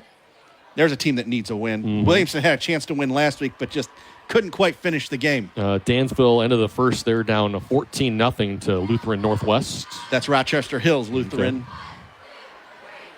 Let's see here. Corona 14, Pinckney nothing. Okay. After the end of the first. End of one, Lansing Catholic 14, Sexton 8. Okay. End of the first, Portland 14, Olivet nothing. Okay. In CAAC White. We may be action seeing Portland play. later on in the season. Yep. Olivet now in the CAAC White. Maple Valley 6, Marcellus nothing. In 8-player football. Yep. That's what I got for you so far. 59 seconds to go in quarter number one. Mason up 20-0. Mason coming out of their own timeout. Both teams 2 timeouts left in the first half. Kason Carswell in the gun, standing on his own 10-yard line. A.J. Martell next to him. 4 wide receivers, 2 left, 2 to the right. Straight back to throw. Screen pass to the left. That's Martell to the 15, to the 17-yard line, and he's stopped there. Number 44, Cooper Chambers, a sophomore linebacker, takes him down. And it's going to be 4th down and punt for the Bulldogs. Nice conservative play on that. I was either going to expect a handoff or a short pass, and that's what it was. So now Tyler Baker will go back to punt. Standing at his own 4-yard line. Now he moves up to the 5. 2 Panthers back on this one. Abram Larner and Brandon Beckner. Snap good. Kick away. It's going to go out of bounds. Great Mason bounce, and it's going to bounce out of bounds at the 29, the 28-yard line with 15 seconds to go in the quarter. I was going to say Panthers probably going to get good field position to that punt. Changed my mind from saying that. Excellent bounce. It went away from Abram Larner and went all the way over there to the sideline. My math is correct, a 60-yard punt. I believe you, because my math is not good, so I'll give it to you. 18 to the 50, so that's 32 yards. Yep. 50 to the 28. That's 22 yards. 38 and 22, that's 60. You're right. Good job, Rocky. Barry Horowitz pass on the back. Okay. Those pro wrestling fans that I'm talking about. 15 seconds to go in the first quarter. Elliott Larner in the shotgun. DeWitt trailing 20-0 at home. Going to hand off up the middle. There is a hole, and it's going to be a first down. That's number 21, Robert Lilly, a senior running back and linebacker. Found something there. Found a crease right up the middle, Doc. It's going to be a first down. Got a dozen. Down to 5 seconds to go. Let's see if they can get another playoff before the end of the quarter. Down to 2, down to 1. No, that's going to be the end of the first quarter of play. We've reached the end of 12 minutes. It's been all Mason so far. They lead it 20-0 over DeWitt. Dowding Industries' presentation of high school football will return after this timeout on the game 7:30 a.m. WVFN, your trusted source for high school sports coverage. WVFN.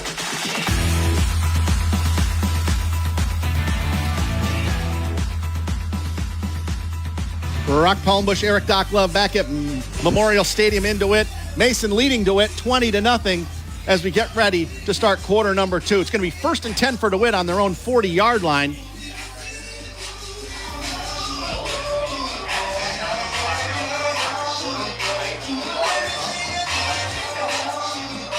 They switch ends here, and we'll be ready to go. Quarter number 2 here. We'll start with this next play. Elliott Larner in the backfield. Going to take it himself. 45, close to the 50s, down at the 49-yard line, taken down there. That's Martell, number 26, taking him down for the Bulldogs. Now hurry up again for the Panthers. Gain of 9. 2nd and 1 as we're just starting the second quarter. 3 wide receivers, diamond formation to the left. They're going to hand off up the middle to number 21. That's Robert Lilly. He's got a first down. Looks like the DeWitt coaches up here may have seen something. Relaying it down to the sidelines. It's a gain of 5 and a first down at the Mason 46. Fake run. Elliott Larner passes out his brother Abram on a flanker screen, and he's got it for about 6 yards, and it's going to be 2nd down and 4 at the Mason 40. This hurry-up tempo here helping DeWitt right now.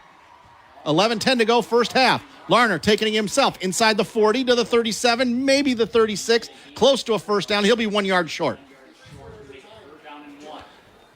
Might as well try something different, and Rob Zimmerman will try something different if something's not working. Well, he'll throw things out there that you haven't seen for 20 years either.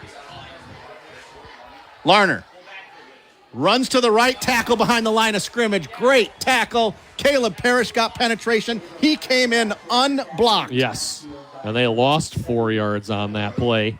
And it's 4th down and about 6. And I don't want to be too critical, but 5 actually, 4th and 5. Sorry, I didn't like that play because you needed 1 yard and they were running outside. They were running a stretch play essentially with the quarterback, and you needed 1. All you do is go straight forward.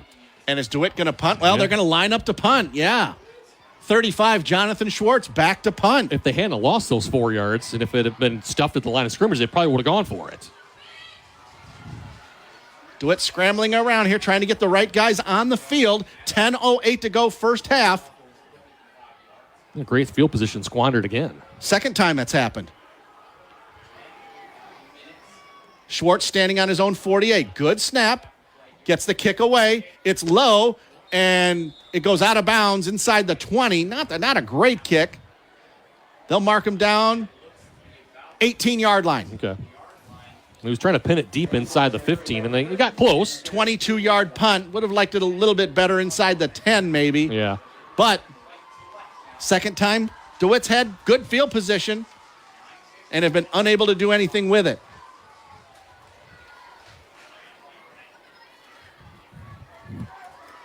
Mason gets another chance. 9:54 to go, first half. We'll have This Week in High School Sports with John Ross at the half.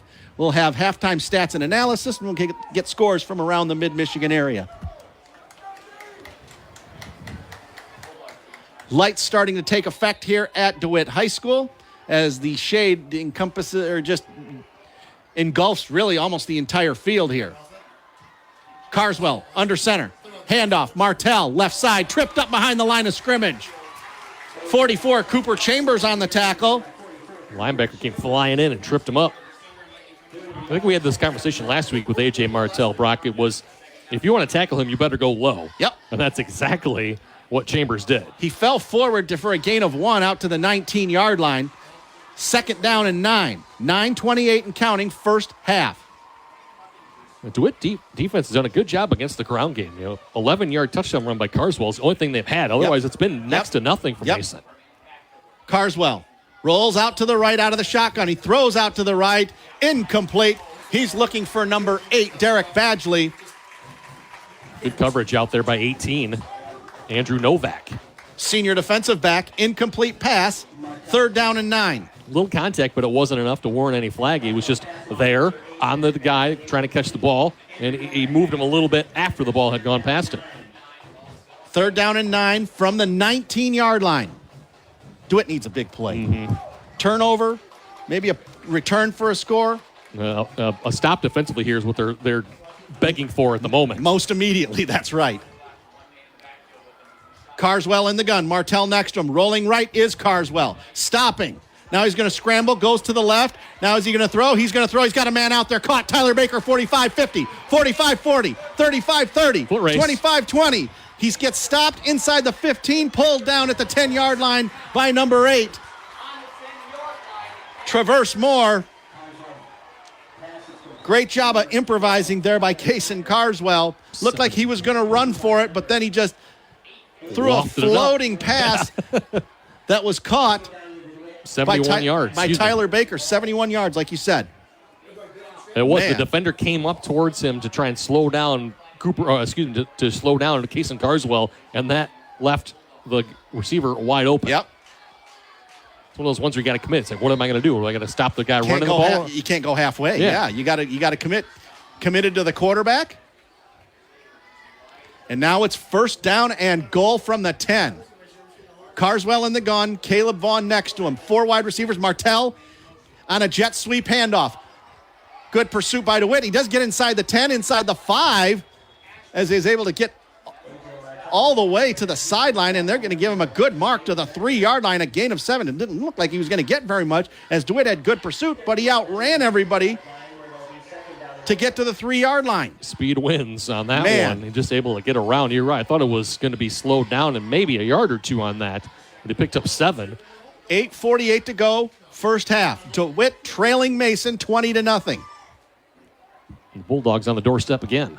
I don't think anybody saw this coming, Doc. Mason's missing a player. They're missing 2 players. Nope, No, one guy. Okay. They got enough time because they didn't huddle. Down under 10 seconds on the play clock. They do have time. And they do have 2 timeouts. But Carswell in the gun. Handoff, Martell inside the 5 to the goal line. Touchdown, Mason. A.J. Martell, a 3-yard touchdown. And it's 26-0. Started to run right, planted his foot, came back to the left, and able to get past the defender and get into the end zone. And Martell with his second touchdown of the ball game. 8:45 to go. First half. And it's 26-0. Mason. Tyler Baker on to kick the extra point. Snap is good. Placement down. Kick on the way. Kick is good. And so with 8:45 to go in the second quarter, it's Mason 27, DeWitt nothing. We'll take a 30-second break and come back on Dowding Industries' presentation of high school football on the game 7:30 a.m. WVFN, your trusted source for high school sports coverage. The game 7:30 a.m.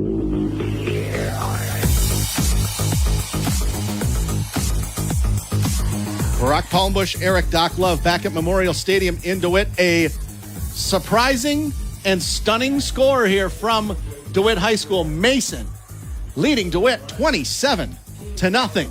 A.J. Martell has 2 touchdowns.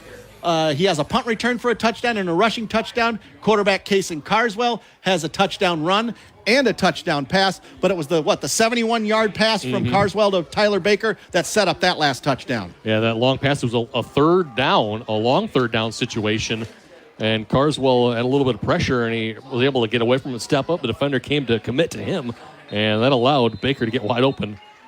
It would have been a longer touchdown, but he got tackled. Baker kicking off. It's a squib kick. DeWitt takes it at the 30-yard line to the 35 to the 36. That's number 44, Cooper Chambers, one of the up men. DeWitt will have good field position, but they've had good field position a couple of times tonight and done nothing with it. Yeah, they've squandered their opportunities a couple of times here in this ball game. Here's a Tim question. When's the last time DeWitt was down 27-0 in any game? Because I know, Tim, if you're listening, I know you're going to ask that question tomorrow morning. I don't have an answer for that. It would take me a while to figure it out. Maybe I can go to the stat guys at halftime and ask them. And just looking down at the DeWitt section, the DeWitt stands, they're just as stunned, if not more than we are. They're looking for a spark right now. Elliott Larner, hands off. That's to number 8. That's Traverse Moore. He throws it out to the left to Abram Larner, and he gets out to the 50-yard line out of bounds. Kind of a jet sweep handoff and then a throw out of it. And it's going to be a first down. From the 49-yard, from the Mason 49-yard line. Once again, in territory there. How long was that pass? 14, I believe 15 yards. Okay, thank you. Elliott Larner in the gun. Dropping to throw. Throws it out to the right. It is caught by number 2, Jensen Ridley, inside the 40 to the 35. First down. It's going to be a gain of 14. Nice quick pass. Maybe 15, depending on the spot. Yeah, it's 14 yards. And now Mason's going to call a timeout. Coach Gary Houghton for Mason not liking what he's seeing here, and he's going to burn one of his 2 remaining timeouts. Timeouts remaining. DeWitt has 2. Mason has 1 here in the first half. We'll keep this one right here. Don't forget, coming up at halftime, we have This Week in High School Sports with John Ross, and then we'll have halftime stats and analysis. We'll take a look at the second half and take a look at scores around the mid-Michigan area. 8:24 to go, first half. Mason leading DeWitt 27-0. I can give you some scores right now, Brock. 5:57 left in the first half. Leslie 13, Stockbridge nothing. Leslie trying to get to 2-0 on the season. Lansing Catholic has just scored. The two-pointer is no good. It's 20-8 as they lead Sexton with 6:16 left in the second quarter. Well, let's see if I can get anything else for you. Portland 21, Olivet nothing. 8:28 left in the first half. And Williamson 22, Penfield nothing. 10:09 remaining in the first half. DeWitt, 1st and 10 from the 35-yard line of Mason. 8:24 to go, first half. Larner in the gun. 4 wide receivers. Rolling out to the right is Larner. Before he goes out of bounds, he throws it high and deep. Incomplete. Trying to get it to number 11, Jaden Bender. There's a flag. And we got a flag down in the backfield by the quarterback. Is it a late hit? It's either a holding or a late hit from my advantage point here. Referee going over there to discuss things.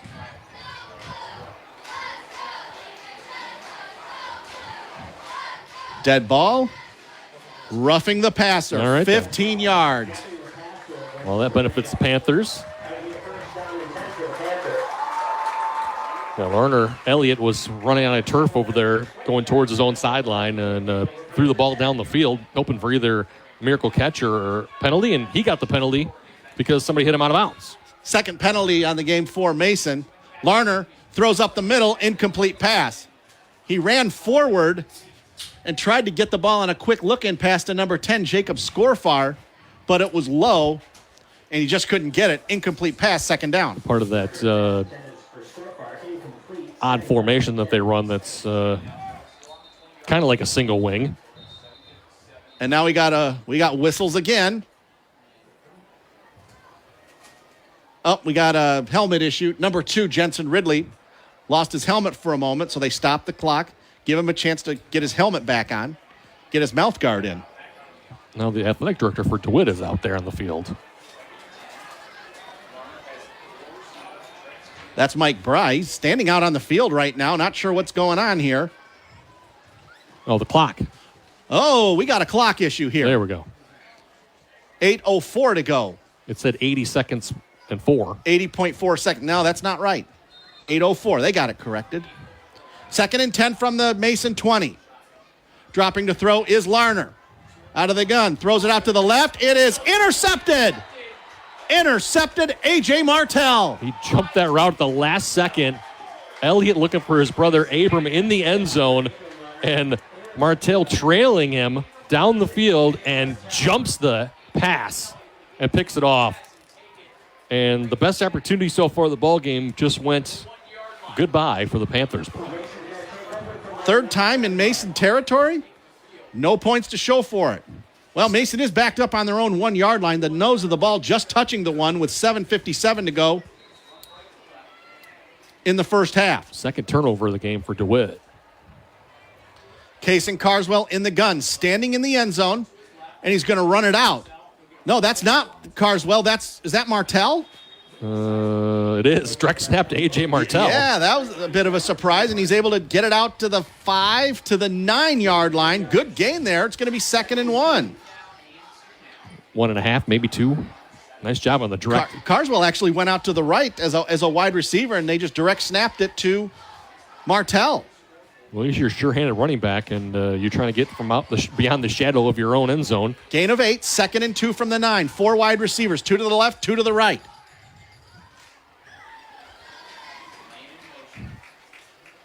Nick Wells in motion.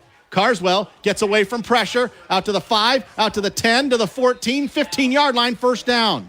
Another scramble by Carswell gets a first down for the Bulldogs. And looking out there, I think he looked initially for Nick Wells on that route after he came in motion. One of the Panthers jumped that route, wasn't able to get it. Carswell standing, looking, able to keep his feet moving. He kept his eyes down the field, Brock, looking for somebody to pop open, but heads up, picks up the first down on 5 yards. Gain of 5 out to the 14-yard line, 1st and 10 from the 14. 6:55 to go, first half. Mason up, 27-0. Carswell Throws it out to the right. It is dropped. Cole Reese. Cole Reese had it for a moment, and he dropped it on a reverse pass. It's originally going to the left, and then he turned around to the right. Reese was open. It was a little bit of a high pass, but Reese normally catches those. Yeah, it took his eye off the ball. They had a couple of linemen running out there, too. Donovan Perry and Caden Reynolds were out there looking for the blocks for Cole Reese on there, and they got to their positions they needed to do, but like I said, Reese took his eye off the ball. 6:46 to go, first half. 2nd and 10 from their own 14. Carswell in the gun. Martell next to him. 3 wide receivers left in a diamond formation, 1 to the right. Hand off Martell. He's got a hole. 15, 20, 25, 30, 35. Spun down at the 39-yard line. Number 14, Brandon Beckner takes him down. Just equaled his own number there, 26 yards on the ground, Brock. And that was a real quick handoff, and he hit that hole in a hurry. They mark him down at the 40, so it is a 26-yard gain. 6:36 to go. Now Martell goes out, and Caleb Vaughn replaces him. Carswell in the gun. He's going to run it himself. 40, 45. Close to the first down. He may have it depending on the mark. He came up a little. Yeah, just a little bit short. Yeah, he's 9 yards. Sat down at the, the 49 and a half. Give him 9 yards. 6:10 to go, first half. Mason started this drive after the A.J. Martell interception inside their own 1-yard line. They're out near midfield. Vaughn next to Carswell in the gun. Vaughn has it into DeWitt territory, first down. Needed half a yard, got 2. Mm-hmm. And now they're in DeWitt territory at the 49-yard line. 5:54 to go, first half. And yes, this score is correct. Mason 27, DeWitt nothing. Talon Gardner, the junior wide receiver, comes in for the first time for Mason. Baker takes a seat. 3 wide receivers left, 1 to the right. Carswell in the gun, Martell next to him. Dropping straight back to throw is Carswell. Going deep to the right. He's got a man out there.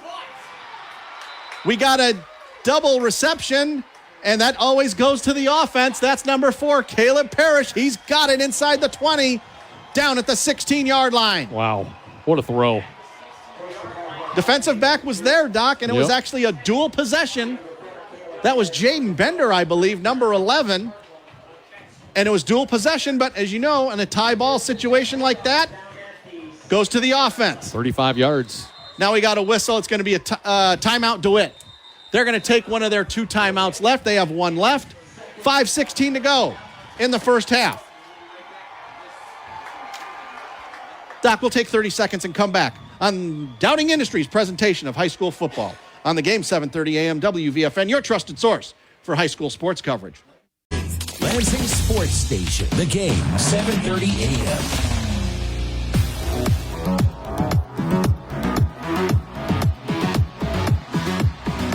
Brock Palmbush, Eric Doc Love here at Memorial Stadium in DeWitt, coming out of the DeWitt timeout. Mason moving the ball again. They've moved it from their own 1-yard line to the DeWitt 16-yard line. That's 83 yards? Sounds right. Yes. 5:16 to go, first half. Both teams with 1 timeout left. Pretty much not penalty free. There have been 3 penalties. Yes. But penalty free pretty much. Mason, 2 penalties for 20. DeWitt had a pass interference, 1 penalty for 13 yards. 1st and 10 from the 16-yard line of DeWitt. Mason looking to take the ball in again. Carswell in the gun. Dropping to throw, throws it out to the left. It's caught there. That's number 8, Badgley. He gets inside the 10, and he's tackled there. No, he's not tackled. He's still going. He's inside the 5, down to the 4-yard line. It's going to be first down.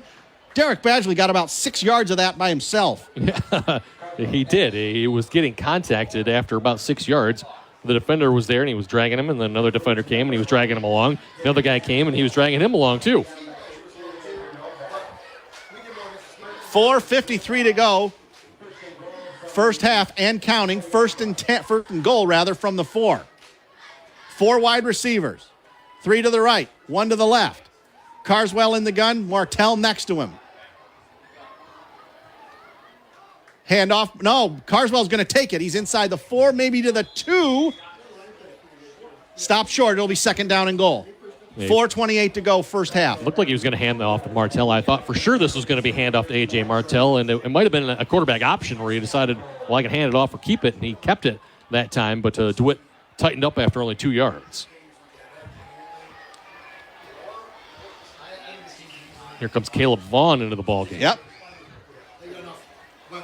Carswell looking at the sideline saying, I need somebody else. Okay, here comes the fullback. Logan Dorr. Going to go to a little bit more of a power set here. Wonder if Dorr will get the ball this time. He doesn't carry the ball very often. Man in motion, rolling out to the right is Carswell. Stop, throws back to the left, touchdown. Caleb Vaughn. Misdirection, just roll out to the right, stop, throw back to the left, touchdown. Vaughn, the diminutive running back, was kind of sitting there hiding back behind in an H-back kind of a spot, maybe a tight end, whatever you want to call it. Sitting behind the tackle, waiting, and then being released at the last second. And as the defenders come running towards Carswell, he just wafts it up to his guy. And it looks like they're going to go for 2, Brock, and make it 35. I would put it in a running clock situation, and who would have thunk that? Me personally, I can say it did not. No, I did not see this coming. 33-0. Carswell, low snap, rolling out right. He's got a man there. It's in. 2 points. Number 8, Derek Badgley. Derek Badgley. And with 3:45 to go in the first half, it's Mason 35, DeWitt nothing. Man. Now, this is what I usually say when Tim says something incredible. I'm just shaking my head, folks. And I don't mean that in a humorous tone. I am literally shaking my head in disbelief at the score of this game. Mason 35, DeWitt nothing. 3:45 to go in the first half. Unexpected, to say the least, Brock. Yeah, I see people in the stands. They're shaking their heads. I even see some people leaving, actually. Too early to do that. Yes. Granted, it's only a handful of people, but man. Just complete domination by Mason. And yet, DeWitt's had opportunities to score, just have not cashed in. They have moved the ball decently. Not great, but decently.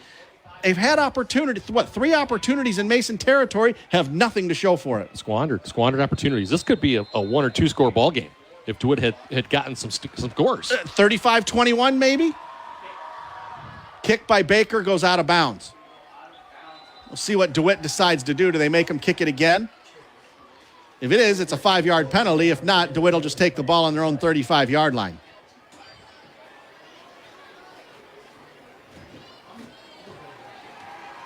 One of the few things Mason has done wrong tonight. Yeah. Because Baker just kicked the ball out of bounds. Yeah, that one never had a chance. I'm not sure what is wrong with Colin Winters, their regular kicker. He kicked last week. Oh, yeah, he was out. I thought he kicked the first extra point. Unless he got hurt? Maybe, I don't know. Well, one more chance for the Panthers. Yep. In the first half. 3:45 to go. They have 1 timeout left. Elliott Larner. 4 wide receivers. 3 to the right, 1 to the left. DeWitt will get the ball to start quarter number 3. Dropping to throw is Larner, rolling to the right. He throws it out to the right. He's got a man there.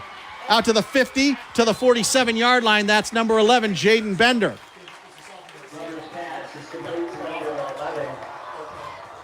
They give him a good spot to the 46-yard line. That's 19 yards there. Yep. This is how their last drive started. They moved the ball a little bit. Larner, straight back to throw.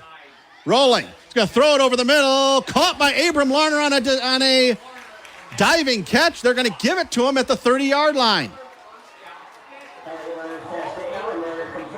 Gain of 16. Had to go down for it, but was able to haul it in. Nice job.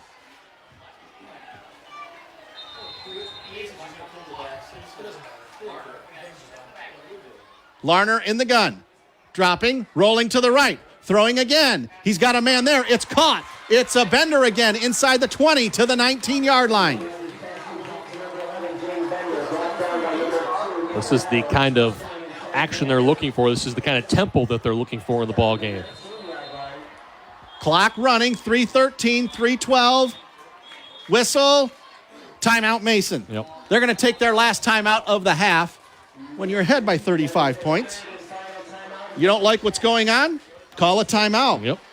They haven't needed them on offense. They've used them on defense here. They have, these two they have. Dowding Industries' presentation of high school football is brought to you in part by Benedict Auto Body, The Body Doctor, Kitts Miller RV, the key to quality RVs, by Keen's Variety Store in Mason, great gifts for the entire family all year long. And I'll put this in there, especially Christmas time. That's the place to go if you want you need something in a pinch, or if you need really anything Christmas-wise.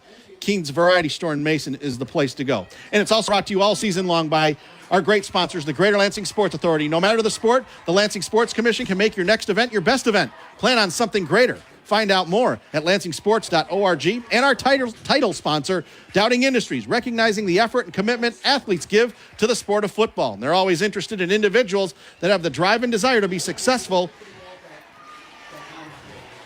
in work and in life. Check them out at dowdingindustries.com. You may find a successful future here. Here we go, ready to go. Larner dropping to throw, straight back, gets away, scrambling. Is he going to go to the 15? He does get it inside the 10, falls forward to the 8-yard line. I think it's going to be a first down. I think it is, Doc. Yep. First down. It'll be first and goal. DeWitt, 3:02 to go. First and goal from the 9-yard line.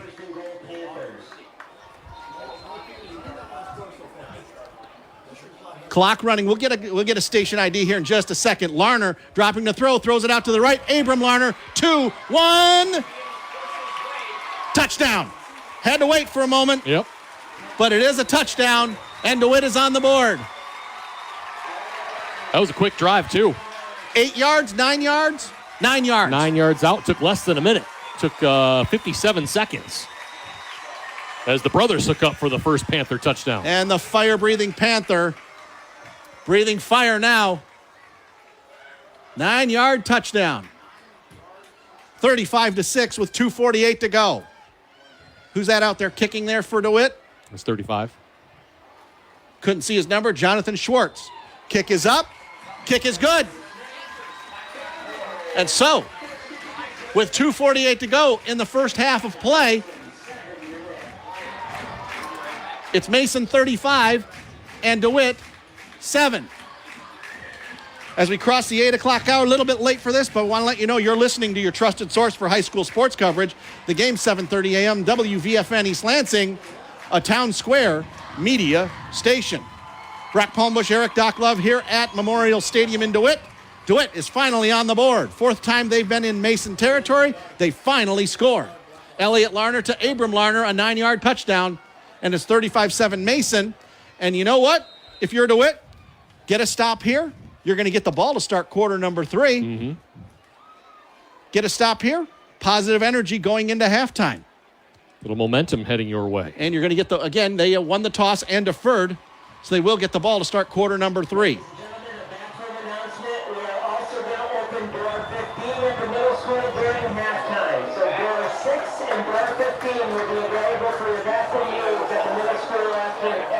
Well, some bathroom issues here at the stadium, forcing them to open the middle school, which is just right across the road here. Schwartz. Jonathan Schwartz going to be kicking off here for DeWitt. It's a squib kick inside the 40, inside the 30, inside the 20. It's taken there. Oh, my goodness, they almost fumbled it. I think that's Cole Reese. It is. Yes, Cole Reese downs it at the 18-yard line. He fumbled it originally and then wisely just fell on it. So Mason will have time. They have plenty of time. 2:45 left in the first half. They have no timeouts left, but that doesn't really matter. Nope. That does stop the running clock. Yes. Well, there really wasn't a running clock when DeWitt was running the Well, they were going so quickly. Yeah, they were going so quickly. But let's see if Mason can put another touchdown on the board, or if DeWitt can get a stop. Carswell throws it out to the right, incomplete pass. Out in front of Tyler Baker. Clapped his hand, said, I should have had that one. Yep. He kind of gator-armed that one, or T-Rexed it, whatever you want to do. He didn't quite put his arms out all the way, and he's like, I should have had it. Looking for that quick slant underneath. Well, that plays into DeWitt's hands well with the incomplete pass on first down. Stops the clock. 2:41 to go, first half.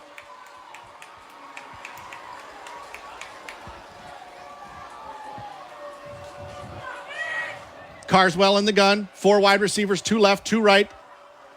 Martell in the gun. Getting away from pressure is Carswell, going back to his own 5-yard line. Now he throws it out to the right, and it's out of bounds, incomplete. Cole Reese, the intended target. Good coverage out there by number 14 for the Panthers. That's Brandon Beckner. More of a throwaway, really, by Carswell. 2:33 to go, first half. It was if Reese could make it, great. If he could catch it, if not, well, incomplete, out of bounds. The key was to throw it away from the defender, which he did. He did. 3rd and 10 from their own 18-yard line. DeWitt fans starting to make some noise for the first time tonight. Carswell rolls out to the right, throws to the right, incomplete pass. It was short, trying to get the ball to Derek Badgley. Now it's going to be 4th down and punt. No runs on that drive? I mean, DeWitt's only got 1 timeout to stop the clock. Yeah. Little bit surprised there. I know, the DeWitt defense has done a pretty good job in the run game. They haven't given up besides 26-yarder. Maybe the reasoning. Martell, that could be. But the run game really sets up the pass, as it does for most teams, for Mason more than the other way around. 35-7, Mason over DeWitt. 2:27 to go, first half. Abram Larner back to receive this one. Tyler Baker back to punt. Kicks it away. End over end. Taking it his own 40-yard line. 45. 50. 45 of Mason. Good return to the 42 of Mason. 44. Logan Dorr on the tackle. Lots of time left, and you're inside plus territory. And 1 timeout left. 2:16 to go, first half. They scored in 57 seconds last time, so 2:16 is an eternity. DeWitt fans making noise. Ball on the 42-yard line. The Mason 42-yard line. 5th time in Mason territory. Only got 1 touchdown to show for it. We're looking for another one. Elliott Larner in the backfield, in the shotgun, dropping to throw. Looking, throwing deep. He's got a man out there. Oh! Almost caught, but knocked away, I think. Was that Reese or is that Badgley? That's Reese. And now we got a whistle and a flag. Yeah, Jensen Ridley was the intended target. Flag down, a late flag, holding offense. Well, it wouldn't have mattered anyway if he'd have caught the ball. Just the 2nd penalty of the game for DeWitt. But it's costly. That's a spot foul it's a spot foul now. Remember, it didn't used to be. It used to be from the line of scrimmage, but about 25, 30 years ago, the NFL changed it, and everybody else followed suit to make it more of a penalty. This one essentially is 10 yards, though. Yep. 1st down and 20 from the 47 of DeWitt. Thrown out there to Abram Larner. Behind him, Derek Badgley on the coverage. It's going to be 2nd down. Had 2 guys in the area. I think Larner was underneath, and then Ridley was over the top, and I think they kind of got mistaken as to who the ball was really going to. 48-yard line of DeWitt. 2nd down and 20. 2:04 left in the first half. 35-7 Mason.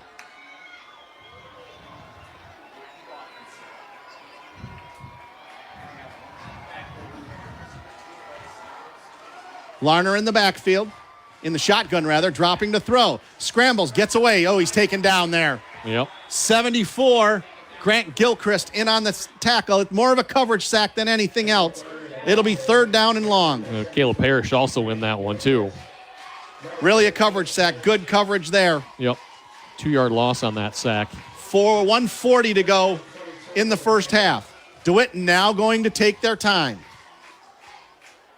DeWitt does have 1 timeout left, but they don't want to just give the ball back to Mason with 90 seconds to go and give them another chance to score. 3 wide receivers to the right. Larner back to throw, out of the shotgun. Looking deep, throwing deep, and incomplete, flag.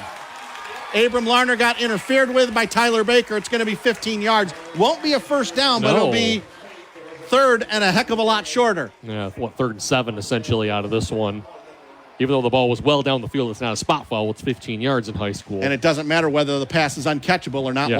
like at higher levels of play. Yeah, that ball was well underthrown, and I thought for sure that Nick Wells, the corner, was going to come over there and pick it off, but nope. Tyler Baker over there with some interference. Still 3rd down. Next is 3rd and 8 roughly. Ball will be spotted on the 40-yard line of the Bulldogs. So they're back closer where they started this drive. Larner out of the shotgun, rolling to the right. Looking, throwing, caught! Wow. Abram Larner. Let's say the officials are going to confer. Yeah, they say he caught it at the 14-yard line. What a throw, what a catch. And he was covered, too. I thought Martell was going to come in there and knock the ball away. They snuck it in there. 1st down and 10 from the 16.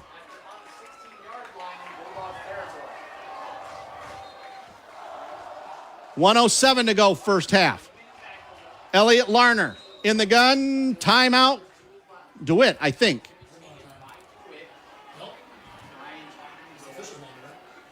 It's an official's timeout.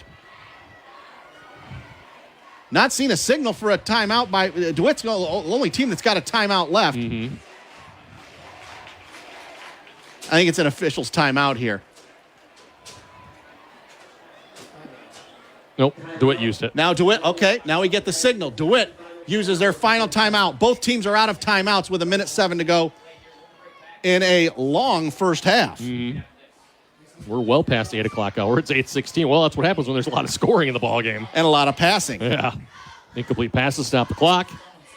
A lot of scoring stops the clock. Yep. 35-7, Mason over DeWitt, but DeWitt knocking on the door. 1st and 10 from the 16. Dare I say they're trying to claw their way back into it.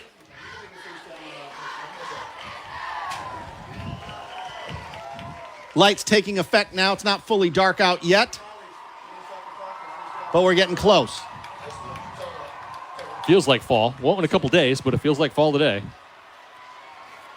We got our last little touch of heat. Over Labor Day weekend. Yep. Hopefully to last a little bit. 1st and 10 from the 16. 1:07 to go. It's like 3 wide and H-back. 3 wide to the right. Well, 1 wide, 1 to the left, 2 to the right. Larner dropping to throw. Getting away from pressure. Is he going to throw it? Now he does throw it, and it's intercepted at the goal line. That's Cole Reese, I believe. Out to the 10-yard line. 3rd turnover of the game. Second interception for Larner, and you can't throw that ball across your body like that. Not He's with running left, running left, and then throwing across the middle of the field. No. Good things don't happen when they do that. Probably should have just thrown the ball away. Or just ran the ball like he was intending to do. Yep. And I understand trying to make a play and looking downfield. You want to keep your eyes down the field as a quarterback, but you can't do those. 5 times in Mason territory. Only 1 touchdown. Yep, 1 for 5. And Mason's going to look like they're going to take a couple of knees and get out of here. And they had another opportunity that was close to midfield besides that. Yep. They'll take a knee. Carswell takes a knee. They're going to have to run one more play. Man. Missed opportunities and turnovers. 3 turnovers for DeWitt, none for Mason. Part of the story. DeWitt will get the ball to start quarter number 3. Down to 30 seconds. One more kneel, and they had And that's it. That'll be the end of the first half of play. Carswell takes a knee. We have reached the end of 24 minutes of play. One half of football. It's Mason 35, DeWitt 7. We'll take a timeout and we'll come back with halftime stats and analysis. And we'll get scores from around the mid-Michigan area and get keys to the second half from Eric Doc Love. Breck Palmush, Eric Doc Love here at DeWitt High School. Mason leading 35-7. Now it's time for This Week in High School Sports with John Ross.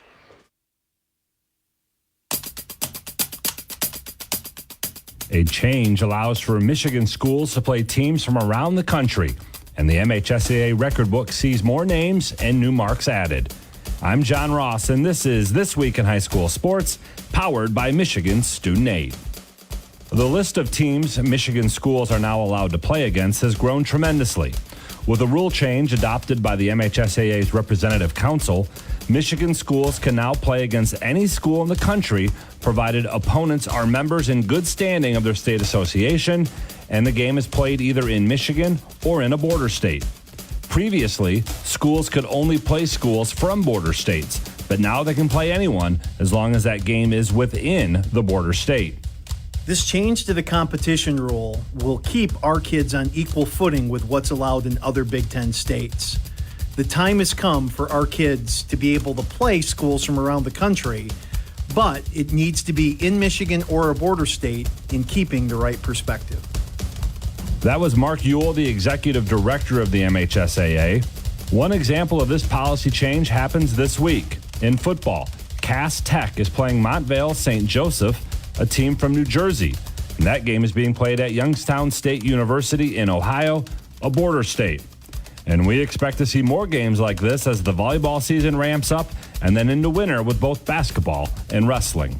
It's time for Game Balls, when we highlight a trio of standout performances from the last week. First, Jacob Stone scored twice for Fraser in a 2-1 win over Rochester. The 2 goals make him the school's all-time leading scorer on the soccer field.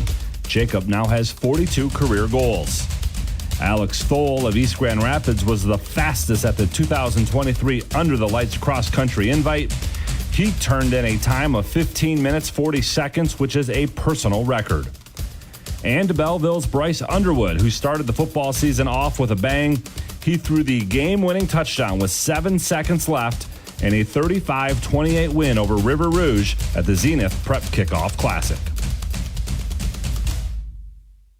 For high school seniors, the matchup of the year isn't on the field. It's actually online. That's right. When you fill out the FAFSA, the free application for federal student aid, you could also be eligible for thousands of dollars in additional money from the Michigan Achievement Scholarship.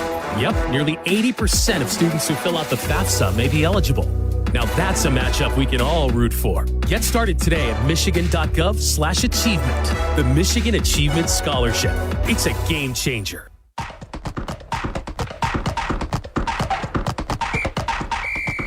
Our weekly Be the Referee feature takes a look at the fine art of officiating with the MHSAA's Director of Officiating Services, Sam Davis. Last week, we highlighted some major differences between high school football and the college and pros. This week, how about some of the things that are similar? New as of last year is the addition of a tackle box when judging intentional grounding. In high school, like college and pros, the quarterback must be outside the tackle box and throw it past the line of scrimmage for it to not be intentional grounding. Horse collar tackles are penalties at all 3 levels of play. The ball carrier must be pulled down backwards or to one side for there to be a foul. But if there is, it's 15 yards. And a receiver in high school level needs to have a body part down in bounds, the same as in college. But the NFL requires 2 feet in for a catch. Thanks, Sam. Now more than ever, we need officials. If you're interested, go to the MHSAA website now to register. For each sport the MHSAA sponsors, there is an online record book. At the end of each season, Communications Director Jeff Kimmerly updates every sport. Recently, updates from 11-player football were entered, including Ottawa Lake Whiteford putting up the 15th most points in a season with 664 total points last year. West Bloomfield's Samaj Morgan goes in for returning an interception 100 yards for a touchdown. That ties the all-time record for the longest INT return. And Muskegon's Mackay Guy ran for 6 touchdowns on a playoff win over DeWitt last year. Only 15 players in the MHSAA's history have run for more in a single game. And Guy returns for another season and more opportunities to improve on that. To see the complete list of individual, team, championship game, and coaching records for 11-player and 8-player football, go to MHSAA.com and click Football.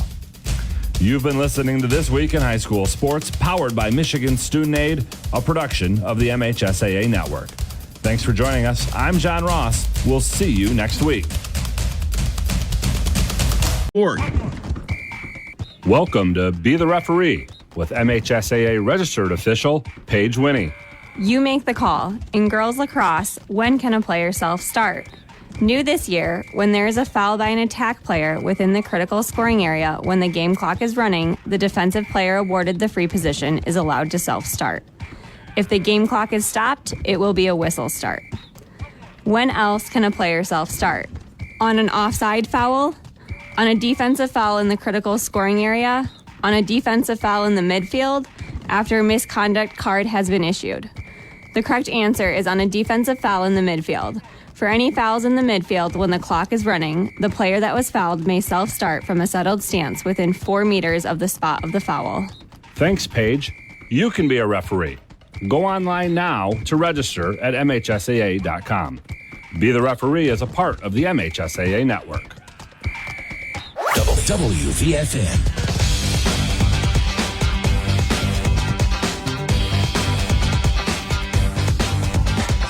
Brock Palmbush, Eric Doc Love back at DeWitt High School Memorial Stadium. Mason leading DeWitt 35-7 after 24 minutes of play. Dowding Industries presentation of high school football on the game 7:30 a.m. WVFN, brought to you in part by Benedict Auto Body, the Body Doctor, by Kitzmiller RV, the key to quality RVs, by Keen's Variety Store in Mason, great gifts for the entire family all year long. And all season long, our great sponsors, the Greater Lansing Sports Authority. No matter the sport, the Lansing Sports Commission can make your next event your best event. Plan on something greater. Find out more at lansingsports.org. Megan Zemer and their great staff do great work in the mid-Michigan area. And our title sponsor, Dowding Industries, recognizing the effort and commitment athletes give to the sport of football. And they're always interested in individuals that have the drive and desire to be successful in work and in life. Check them out at dowdingindustries.com. You may find a successful future here. It's Mason 35, DeWitt 7 after 24 minutes of play. Let's get to the scoring summary. Mason scored first. They got a Kason Carswell 11-yard touchdown run at the 7:56 mark of quarter number 1. Extra point good, 7-0 Mason. Then after a DeWitt turnover, it was a DeWitt punt, actually. Mistaken there. A.J. Martell returned a punt, 93 yards for a touchdown. Extra point good, 5:28 to go in the first. Extra point was no good, rather. It was 13-0 Mason. After a DeWitt turnover, Kason Carswell threw Tyler Baker, 37 yards and a score, extra point good. And at the 3:35 mark of quarter number 1, it was 20-0 Mason. And that was a score at the end of 1 quarter of play. Heading into the second quarter, A.J. Martell finished off a drive with a 3-yard touchdown run. 8:45 to go in the second. It was 27-0 Mason. Then Kason Carswell threw a reverse screen pass to Caleb Vaughn for 2 yards. They went for 2 and got it at the 3:45 mark of the second quarter, and it was 35-0 Mason at that point. But then DeWitt got a drive going, and Elliot Larner threw to his brother Abram Larner from 9 yards out. The extra point was good. And at the 2:48 mark of the second quarter, it was 35-7 Mason. That's where we are at this point. Story of this game, Doc? Well, Mason's offense, scoring 35 points in 1 half, is pretty impressive. But it's the missed opportunities by DeWitt. 5 trips into Mason territory. They have only 1 touchdown, 1 score to show for it. They have had 3 turnovers, and that hasn't helped either. But Mason's been the better team so far. DeWitt kind of beating themselves a little bit, not helping things, but Mason showing why, a lot of people think they could go all the way to Ford Field this year. Yeah, Mason, obviously, total yards, as looking at the stats here, 244 to 177 against DeWitt. Panthers actually have more first downs. They have 11 to Mason's 10 in this ball game. And the penalties fairly even, 2 for 23 for the Panthers and 3 for 35 for Mason. But turnovers, missed opportunities. Mason has had the time possession a little bit more, 3 more minutes than DeWitt. But A.J. Martell, Kason Carswell, and Tyler Baker. They're making all the plays for Mason right now. Yes, they are. Carswell, 9 for 15 for 173 yards and 2 touchdowns. A.J. Martell, 8 carries for 48 yards and a touchdown. Does have that 92-yard kickoff return for a touchdown. And Tyler Baker, 3 catches for 120 yards and a touchdown himself. So, those are the big 3 guys for the Bulldogs here tonight. For DeWitt, at the half, Elliott Lerner, 8 for 16, 105 yards, and 1 touchdown and 2 interceptions. Does have a fumble lost as well. He's ran the ball 9 times for 35 yards. And Abram Lerner, his brother, 6 catches for 76 yards, and their lone scorer. So, missed opportunities, like you said, and turnovers, and those are things that you can't have against this Mason team. They're just too good, and that's why they look like the top or one of the top teams in Division III. Yeah, it's 35-7. DeWitt will get the ball to start quarter number 3. Penalty-wise, Mason had 3 penalties for 35 yards. DeWitt 2 penalties for 23. But I just look at that turnover column. 0 for Mason, 3 for DeWitt. Been a major, major factor in this contest. First quarter score from Ionia. Ionia 49, Green Rapids 6. Ionia leading Eaton Rapids 49-6. Ionia, tough loss last week to Belding, trying to rebound from that and get to 1-1 on the season and win their first league game of the season. We'll get to some other scores around the mid-Michigan area. Doc, you ready there? I'm ready. Go ahead. Halftime Fowler 40, Saranac 12. That's in CMAC play. Fowler has a chance to go far in Division 8 this year. Catholic was up 20-8. Sexton has come back. Its halftime is 22-20. Sexton leading Lansing Catholic. Yeah. Let's see here. What else is going on? Holt scores with 8 seconds left. They lead Swartz Creek 24-6. Okay. Going into halftime. East Lansing beating Hudsonville at the half 12-7. Yep. Let's see what else we got here.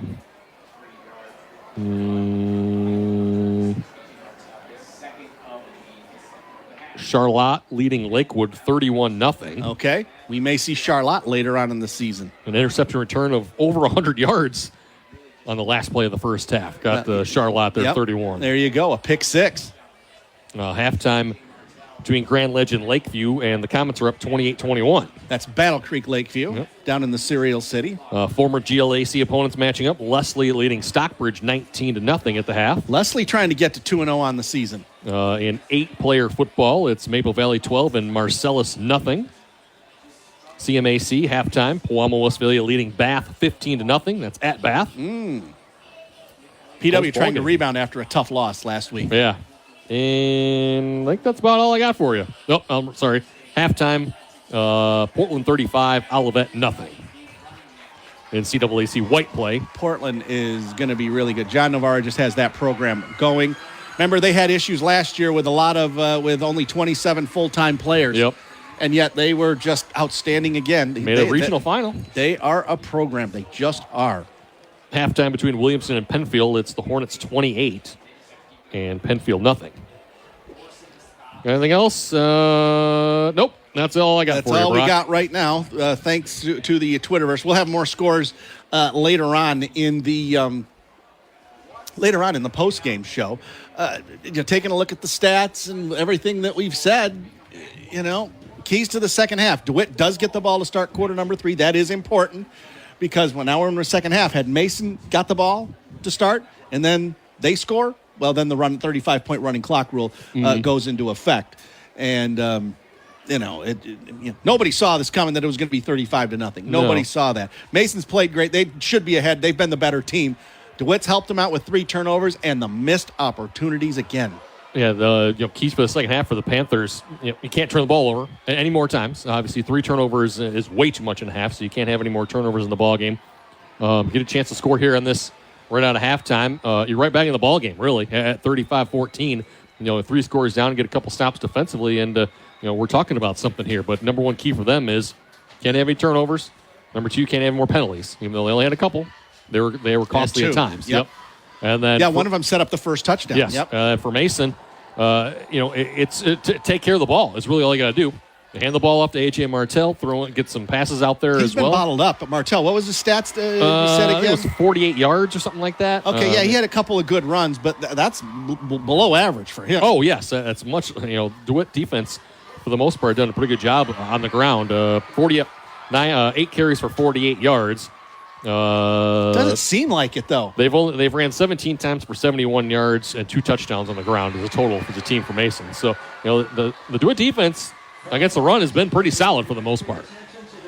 So for the Mason, you got to stay that path. Hand the ball off, get some run, throw some passes in there to Tyler Baker or Cole Reese, whatever you need to do to keep things honest, but take care of the ball.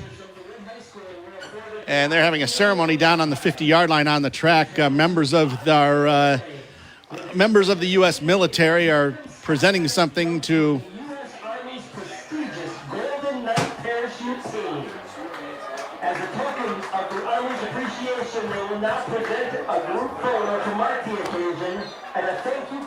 looks like members of some of the DeWitt people joined the U.S. Army Golden Parachute Club. Okay. Interesting.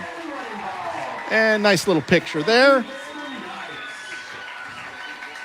Officials meeting out at midfield right now. Both teams are out on the field. They're pretty much done stretching. These are 18-minute half times now, 15 minutes, and then they get 3 minutes to stretch, but everybody comes out before 3 minutes. So it's... unless you're having a deep talk at halftime with your squad, which does happen. We've seen that before. And teams will come out with about 2 minutes left, and that's the additional 3 minute. But for the most part, you're right. Most teams do come out early and stretch ahead of time. But sometimes you need that little extra pep at the halftime. Yes. So Mason actually came out after DeWitt. They did. Which was a surprise. A lot of times, if you're up by 4 touchdowns, you just kind of go in there, tell your guys to maintain, do what you're supposed to do your job.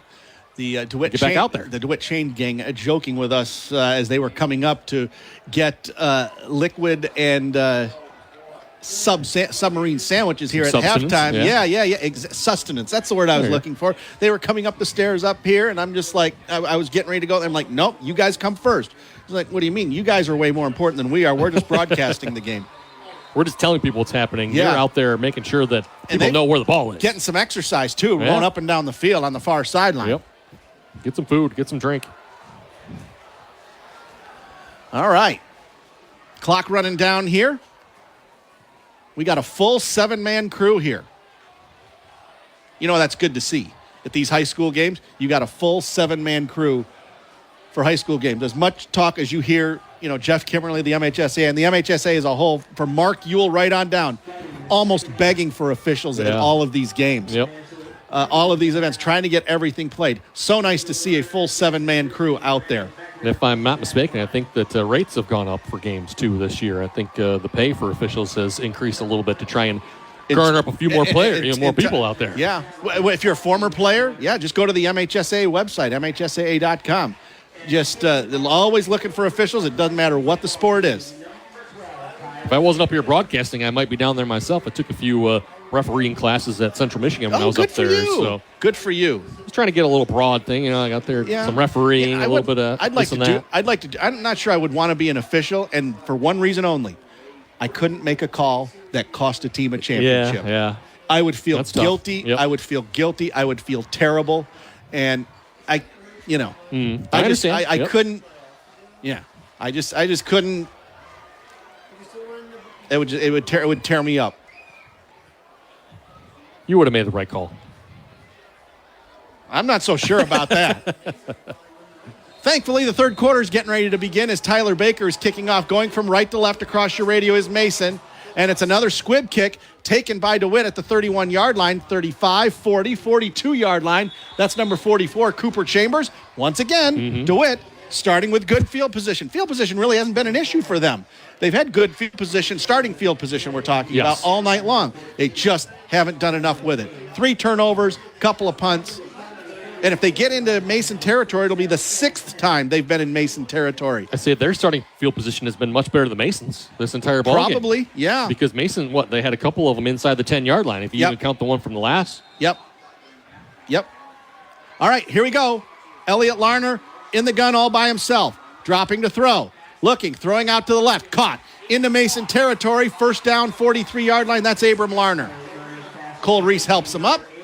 Nice sportsmanship there. First down, and yes, DeWitt is in Mason territory for the 6th time tonight. That was quick. They've only got 1 score out of it. We've talked about that ad nauseum all night. See if they can cash this in. Tight formation here, but it's a throwing formation. Larner in the gun all by himself. Whistle, illegal procedure. Yep. Somebody left a little bit too early for the Panthers. The far side official caught that one. It's one of the things that when you go to the hurry-up offense like this, that happens sometimes. The guys get set and they go a little bit too quick. Yep. One of the drawbacks at times for the hurry-up offense.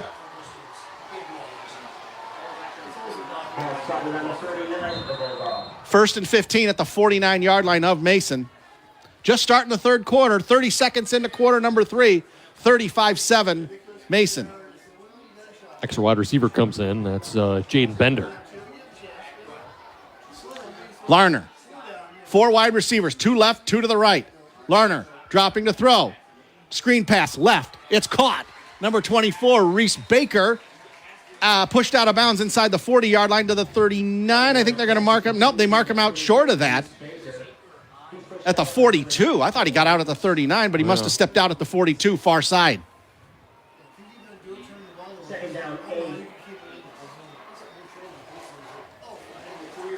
Second down 8. Yeah, short gain there. Yep. 43-yard line. 42-yard line, rather. Larner dropping to throw. Looking. Throws it in the middle. It's caught. That's number 8. That's Traverse Moore inside the 40, inside the 30. Pushed out of bounds inside the 25. First down DeWitt. First catch of the game for Moore. 20 yards in the air. 11:01 to go, 3rd quarter. 35-7 Mason. DeWitt driving again. Tyler Baker shoved him out of bounds. 22-yard line now. 1st and 10 from the 22. Larner in the gun. Dropping to throw, looking left, throwing left, caught, 16-yard line. That's, I believe, number 8. Is that Traverse Moore again? Yep. Nope, that's 2. Sorry, that is number 2, Jensen Ridley. Yep. 8 yards down to the 16-yard line. Ball on the left hash. 10:43 and counting, 3rd quarter. Excuse me, Brock, only 5 yards. You thought it was 8, but it was only 4 or 5. 22, 16, 6 yards. Split the difference. Okay. They put 5 on the board. I put 5 on my sheet. 10:30 to go. Well, DeWitt a little bit disorganized right now. Larner rolling left. A shovel pass forward to number 24, Reese Baker. Close to a first down. Let's see where they mark him down out of bounds. They're going to mark him at the 15. It's going to be 3rd and short. Kind of an odd formation. I thought maybe the pass was, or the whatever was supposed to go back towards the inside, but he kind of had to bail himself out. You know, a key play that I completely forgot about. Remember when DeWitt went for it on 4th and a foot in the 1st quarter and didn't get it? Mason punched it in right after that. Here's Larner, shotgun formation, rolling out to the right, looking. He's going to throw it away. It's intercepted, but he's out of bounds. Yeah. Ooh. Lucky he's out of bounds. That's Nick Wells. He caught it, but he came down out of bounds. Easy call for the officials. It's 4th down and 3, 10-12 to go, 3rd quarter. They were in that tight formation. And if you're DeWitt, you have to go for it in this situation. Well, they were in that tight formation, and I thought maybe they were going to try to run the ball out of it, and they go to a pass on the wide side of the field and ran out of real estate, and they were lucky that the ball was intercepted out of bounds. Big play. Larner in the shotgun, 4th and 3, 10-12 to go, 3rd quarter, dropping straight back to throw, throws out to the left, going for a touchdown. Flag. Did he catch it? No signal from the official.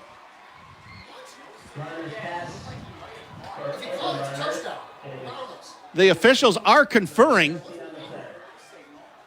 No signal whether it's a touchdown or an incomplete pass. There was a flag. The sideline official threw that one, and then the backside official didn't do anything. He just got the ball. 10:04 to go, third quarter. It would be a 15-yard touchdown if it stands.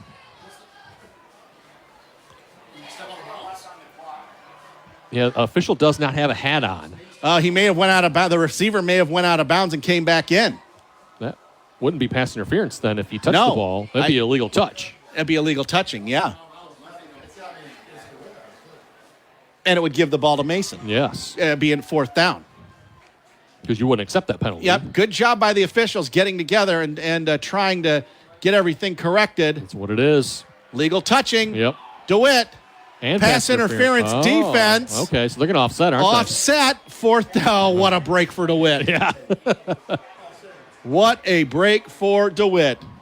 They're lucky there was pass interference in the end zone. It wouldn't have mattered if he'd caught it. Obviously, he couldn't touch the ball because he had ran out of bounds. So they get another opportunity here on 4th and 3 from the 15. 10:04 to go. Is Rob Zimmerman calling a timeout? He's bringing about 3/4 of the offense over to the sideline. He's got everybody but the offensive lineman. And they're going to call a timeout, and I now think. They use it. Yep. Yeah. This is a big play. It is. I know there's 10:04 left in the third quarter, but you got to get this first down or touchdown here. You have to get it here. You do. No doubt. So they want to call a timeout and think about it. No, I don't blame them. We'll have a game next week here on the game, 7:30 a.m. WVFN in 8 days. It will be our first Friday broadcast of the season. Pregame at 6, kickoff at 7. Looking at some possibilities next week. Kind of depends on results this week. Yep. Depends on what happens in tonight's ball game. Grand Legend Holt's a possibility. And where's your list of games you got over there? We left that week open because we weren't sure what we were going to do. Lansing Catholic at Charlotte we're looking at. Hazlitt at St. John's is a possibility. PW at Langsburg, a possibility. Those are the ones we are looking at. And yes, Grand Legend Holt. Saw them twice last year, and they'll be playing for the Jack Rarick Memorial Trophy. Mm-hmm. The Jack Trophy. 10:04 left, third quarter. 4th and 3 for DeWitt at the 15-yard line after offsetting penalties. Here we go. Officials trying to get in the right position. Now they do. You know what? Good job by the officials conferring and making sure they get that call right. Yes. 2 wide receivers right, 1 to the left. Larner dropping to throw. False start. Flag, false start. Yep. People didn't know the count. It changes your play from 4th and 3 to 4th and 8. No argument there. Nope. Something we haven't mentioned, Brock. It's a pretty young squad for DeWitt. A lot of these guys, sophomores and juniors, but a lot of the guys, they started last year as freshmen and sophomores. So they've had some experience, but not as much as you would hope. Nearly 10 sophomores on varsity. And most of them are playing right now.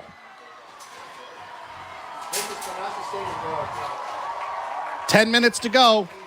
4th and 8 from the 20.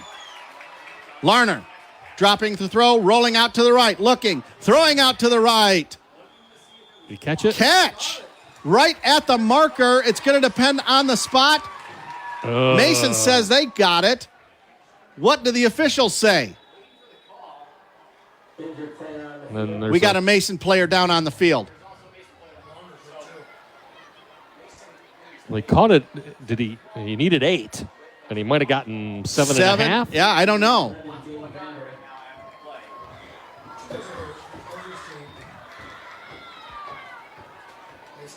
They're going to say it's a catch.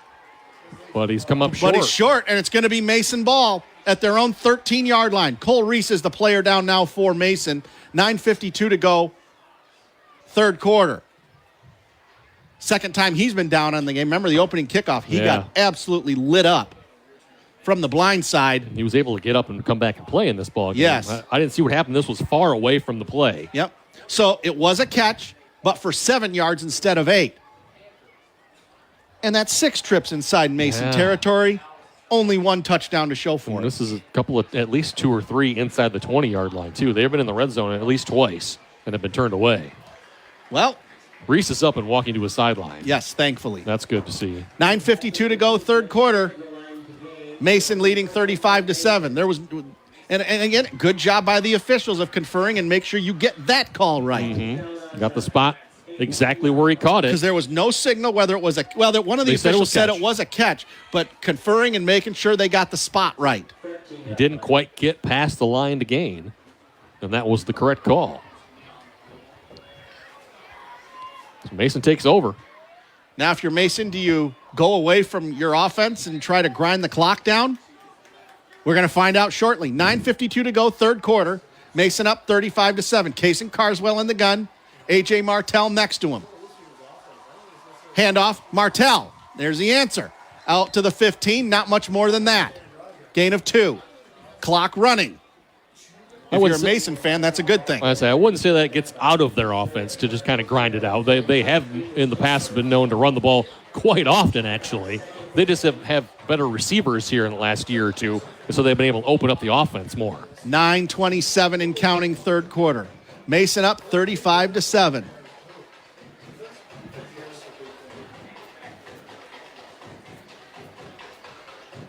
Mason taking their time.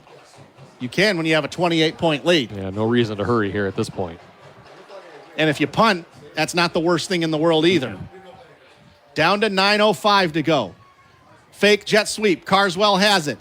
And he's going to get taken down behind the line of scrimmage, a 1-yard loss.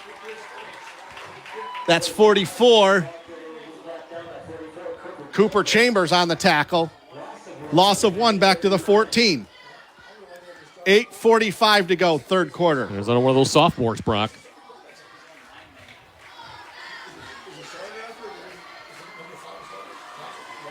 If you're Mason here, Coach Gary Houghton, I'm not surprised if you run the ball again here. No reason to turn the ball over inside your own territory. Carswell, well, he's going to roll out to the right to throw.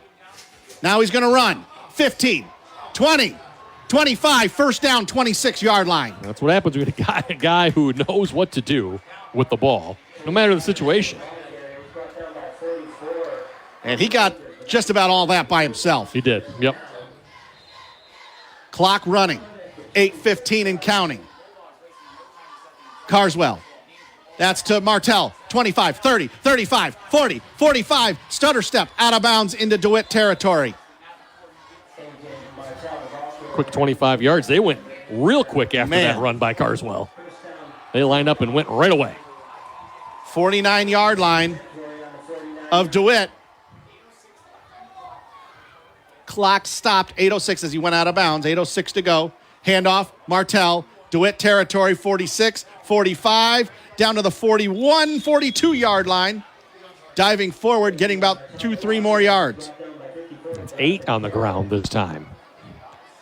Tell you 7, what, excuse me. Tell you what, Martell's going to end up with over 100 yards again. Absolutely. At this rate, he is.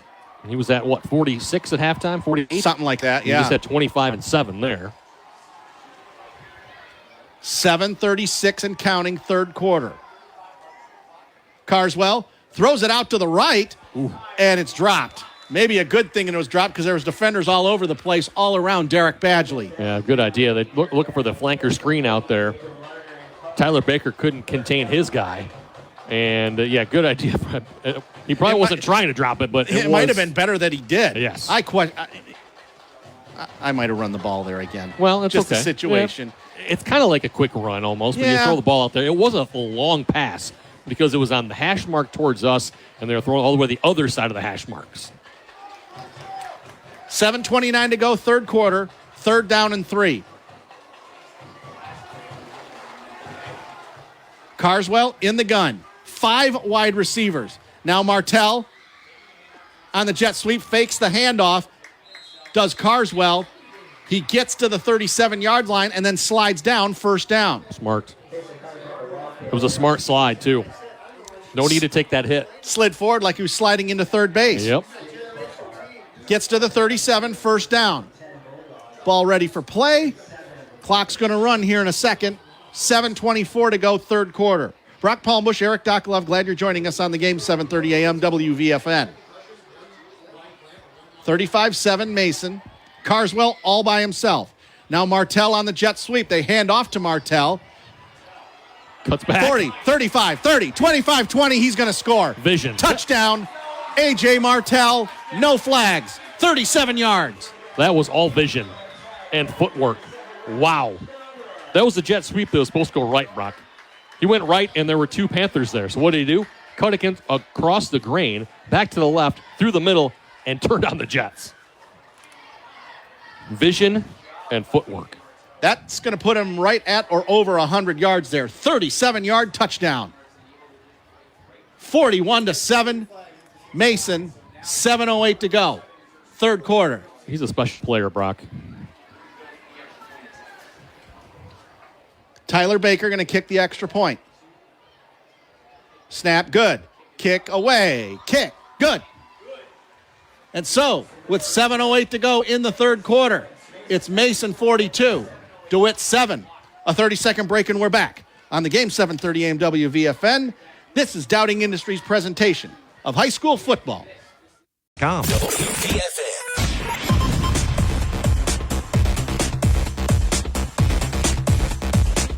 Brock Palmbush, Eric Doc Love here at DeWitt High School. Mason now leading 42-7 after the A.J. Martell 37-yard touchdown. He's got a punt return for a touchdown and 2 rushing touchdowns tonight. And it's been his game here in the second half, Doc. Mm-hmm. Was he have an interception too? Yes, he had an interception too. And did I mention he had a 93-yard punt return in the first half? Mm-hmm. Yeah, when I said they were bottling him up a bit, we're talking about rushing-wise. Yes. We weren't talking about the other stuff that you just mentioned. Not anymore. No, but not anymore. This has been his game in the third quarter. Yep. Turned it on here. His last 5 runs have been 26, 2, 25, 7, 37. And now we do have the running clock situation with it being 35 points.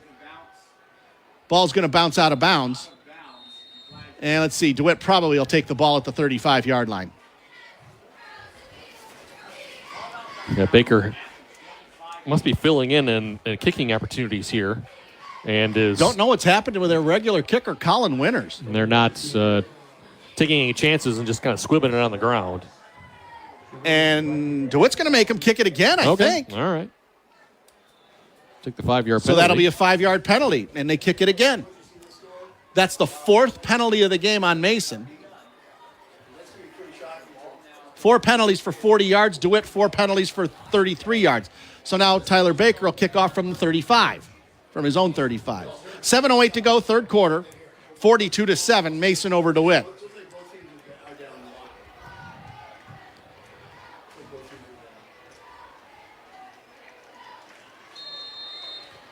Here's the kick.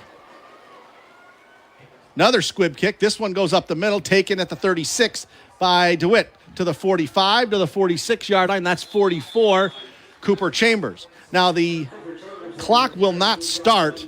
The continuous clock will not start until they run a play here. So and then it will scoreboard. And then it's running right now. Yeah. Oh, unless they change the rule, and I don't know about that because the clock is running. 6:45 and counting.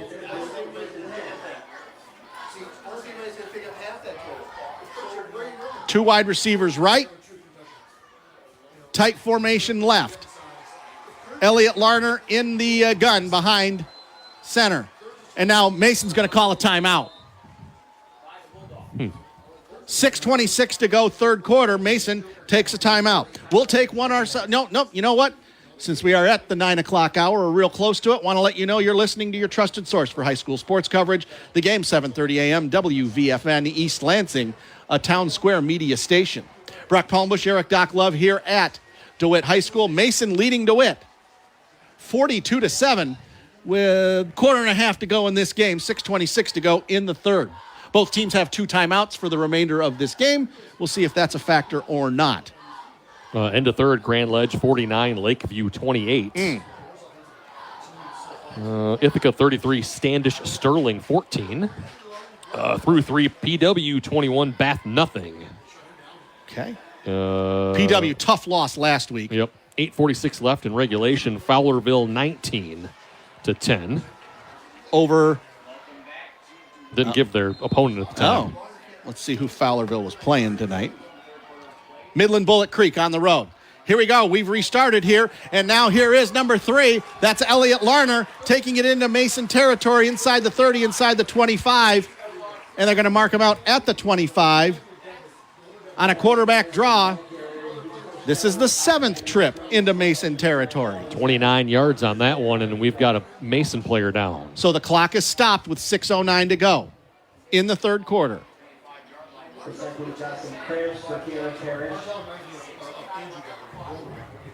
Cramping?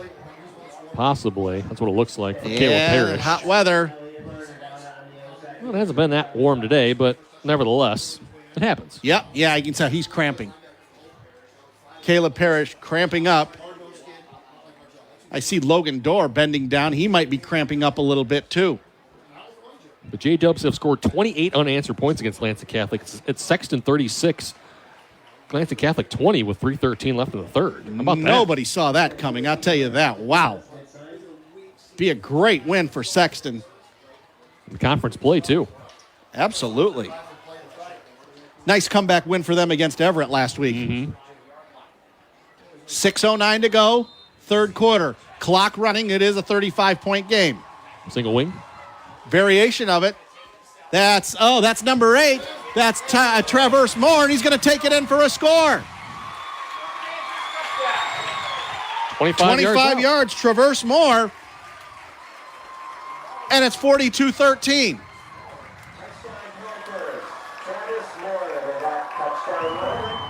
They say Travis Moore, but it says here on my roster, Traverse Moore, like Traverse City. Yeah. There's the fire-breathing Panther. 25-yard touchdown? Yes. That was quick. Couple plays. And are they going to go for 2? Well, they're going to go for 2. Larner in the gun. Whistle. What do we have? Start the clock. Nope, it's 2-point conversion. Yeah, that's... Handoff up the middle. They get in. It's good. So, with 5:56 to go in the third quarter, it's Mason 42, DeWitt 13.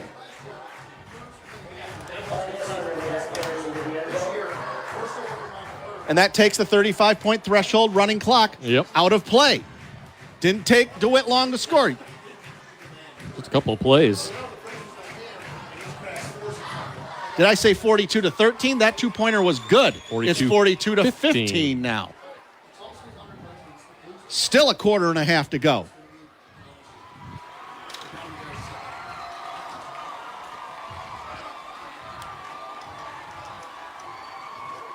Wouldn't be shocked if we saw an onside kick here, Doc. I wouldn't put it past him.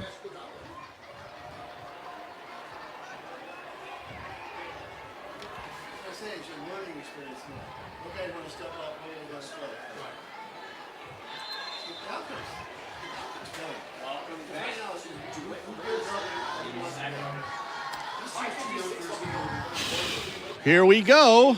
Let's see here. Who's kicking off now? Jonathan Schwartz going to kick off. I would not be surprised if we saw an onside kick. Nope. 9 guys within 15 yards of the ball. Of the 50-yard line is Mason. They're looking now. They're dropping back a little bit. I wouldn't be surprised if they go onside kick here. Martell and Badgley back for Mason just in case. Squib kick. Taken at the 17-yard line, out to the 20, 25, 30. That's Badgley, I believe, to the 32, or is that Reese? It's Badgley. It is Badgley, down at the 32, 33-yard line.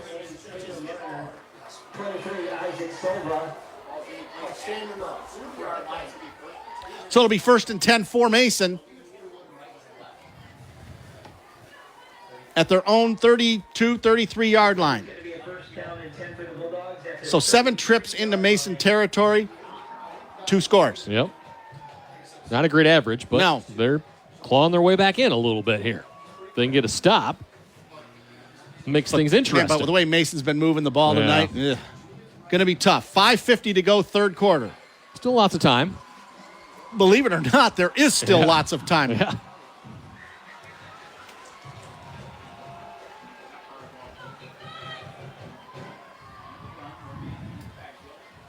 Carswell in the gun all by himself. 4 wide receivers. No, he's got Martell with him. Martell's got it. Left side, 35, 40. Out to the 41, maybe the 42-yard line. It was Vaughn, actually. Was that Vaughn? It was Vaughn. Yep. He picks up 9. Gets a real nice gain on first down. Now Martell comes back in. Vaughn was in there, and he was kind of hidden by Carswell. Because he's so small. Yep. Diminutive. Listed at 5'10", 185. Actually, according to the roster, he's taller than Martell. That might be generous. Here we go. Carswell. Handoff. Martell swarmed under. There's nothing there. Absolutely nothing there. That's a run blitz there that was successful. It was all-out run blitz by DeWitt. Numerous 3 or 4 Panthers back there. Dropped back at the 39-yard line. It's going to be third and long. About third and 4. Yeah, lost 3. 4:48 and counting, third quarter.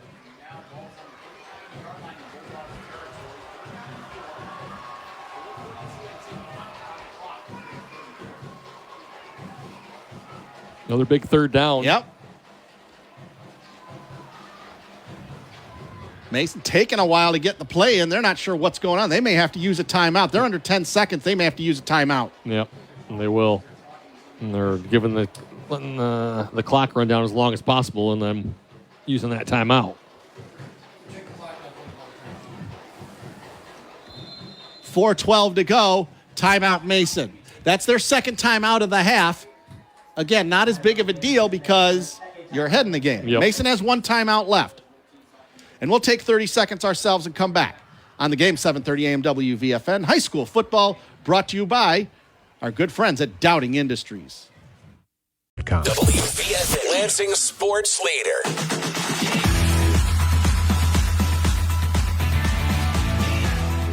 Brock Palmbush, Eric Doc Love coming out of a Mason timeout. 42-15 Mason over DeWitt. 4:11 to go. Third quarter. Mason has 1 timeout left. DeWitt has 2. Third down and 4 for Mason at their own 39-yard line. Here we go. Carswell in the gun. Is that Vaughn next to him? I think it is. 3 wide receivers. Kind of a tight formation. Vaughn and Martell both in the game. Martell gets the handoff. Jet sweep. 35. 40, nope. He won't make it. Gets to the 40, and that's it. Good pursuit by DeWitt. It's going to be 4th down and probably a punt here.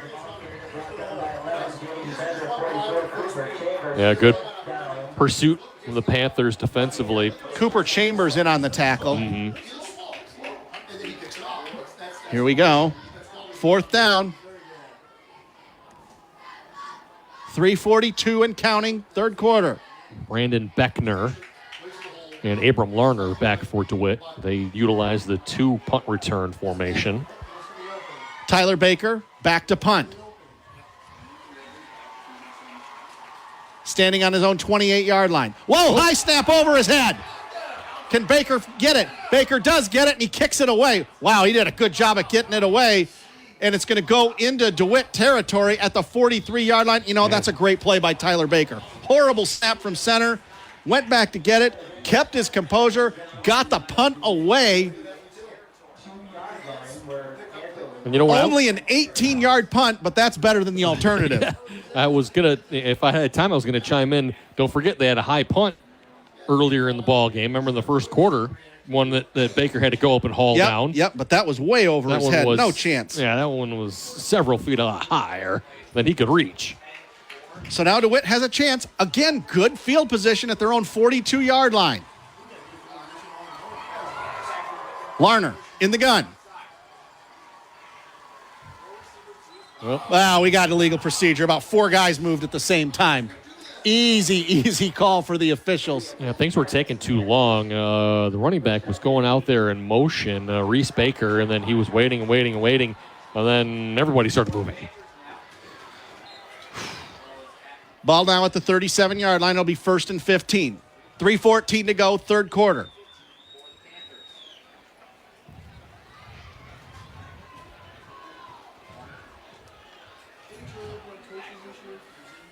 Larner in the gun. He's going to run it himself. Out over the 40, and he gets stopped at the 40, maybe the 41. Pyle's still moving. He's going to get to the 42, maybe back to the original line of scrimmage, and it's going to be 2nd down and 10. That's exactly what happened. Kept his feet churning, got a little bit extra help from his teammates there, the offensive lineman giving him that push. They make up those 5 they lost. 2:50 to go, third quarter. Mason leading 42-15.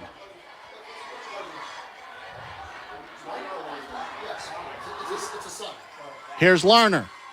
Rolling out to the right, looking to throw, can't find anybody, and he's escorted out of bounds at the 46-yard line.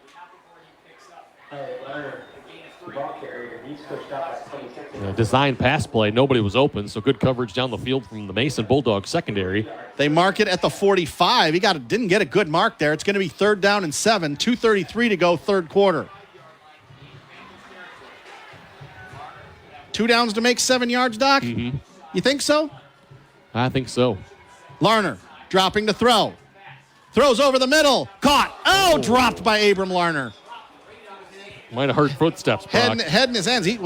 Mason looked like they were in zone coverage there. He just found a hole in the zone, and the throw maybe was either a little behind him or right to him, and he just dropped it. It was in his hands. He took his eyes off, and I said, I thought maybe he felt footsteps, or he heard footsteps, or thought somebody was coming and going to hit him, and took his eyes off it just real quick. Would have been a first down, and DeWitt's going to go for it. He found the right spot in the zone. Yep. Mason just playing zone coverage. He got underneath it. Got to catch the ball. 4th and 7. They're going for it. Larner dropping to throw out of the gun. Rolls out to the left. He's going to throw it up. Almost intercepted. Almost caught. Wow. It could have almost intercepted by number 23. Caleb Vaughn, and almost caught by Abram Larner. DeWitt turns it over on downs, and Mason will get the ball here near the end of the third quarter. 2:21 to go in the third. That's the second turnover on downs for the Panthers. And, of course, their first drive of the ball game, they did the same thing.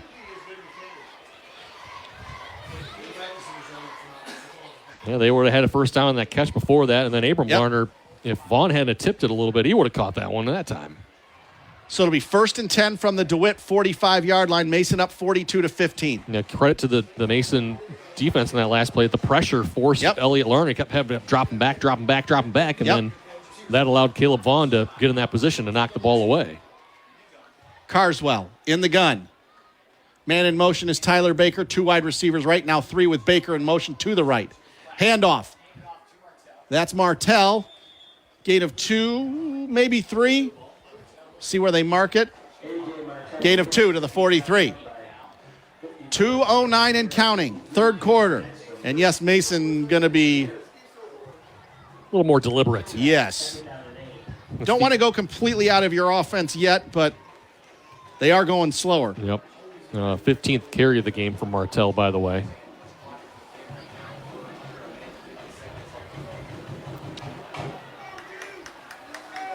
And they're not used to huddling, so they still do muddle huddle. They just take more time. 1:40 to go. Carswell in the gun. 3 wide receivers. Handoff. Martell stopped. He's going to push forward, though, and get 2 yards all by himself to the 36. Because he was stopped at the line of scrimmage, and he just kept pushing forward, getting away from tacklers enough just to get 2 yards. That's a heck of an effort by Martell just to get 2 yards. He had a guy on his ankles, and he got pushed back a little bit, but he kept dragging that guy that was on his ankles. That's a tough kid right there. 1:11 to go and counting, third quarter. That's why I said, Brock, he's a special running back. Ball at the 41 of DeWitt. 3rd down and 6. Under a minute to go in the quarter. Carswell dropping to throw. Getting away from pressure. 45, 40, out of bounds. It's going to be 4th down. And if you're Mason, you know what? I'd consider punting here. Yeah, probably. Good, smart play by Carswell to not force something down the field. Nobody was open for his guys, and he's like, well, I'll tuck it and run, and You probably want to stay inbounds, but other than that, heads-up play to just keep it. 51 seconds to go. Offense still on the field. Yeah. Are they going to go for it? They're going to line up at least to go for it. 4th and 6. Tyler Baker's out there, but he's wide receiver, not punter. Yep. In this formation. Well, pooch punt? Maybe. Carswell. Yep, pooch punt. Inside the 20. Inside the 10. Inside the 5. Into the end zone. Ooh. Right idea. Just barely got into the end zone. Yeah, Tyler Baker couldn't get down there in time not to slow quite. The ball. Right idea, though. Yep. And that's, you know what, outside the 40, but inside the 50, that's the perfect place to try that pooch punt. Remember back in the old days when we were kids, the great John Elway used to do that. He was he was such a good athlete, he could do that and did it successfully most of the time. I just remember guys like Brian Greasy at Michigan under Lloyd Carr. He did that a few times, yeah. But I just remember, man, John Elway did that so often. So it'll be 1st and 10 from their own 20. DeWitt with the ball, down 42 to 15. Elliott Larner in the shotgun. All by himself. Flip forward. Shovel pass forward. Not much there. I can't even see who it was. I know who made the tackle. It was 74 for Mason. 74. 8, Trav Moore with the run. 74, Grant Gilchrist. Played a good game tonight, has Gilchrist.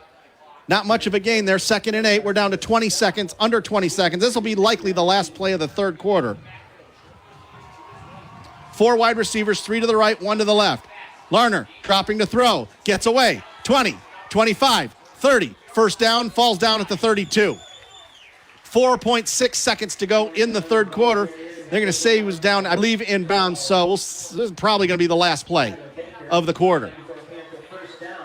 42 to 15. Ball at the 33. Clock running. That's going to be the end of 3 quarters of play. 36 minutes down, 12 more to go. It's Mason over DeWitt, 42 to 15. 30-second break and we're back. You're listening to Dowding Industries' presentation of high school football on the game 730 AM WVFN, your trusted source for high school sports coverage. Lansing Sports Leader, WVFN.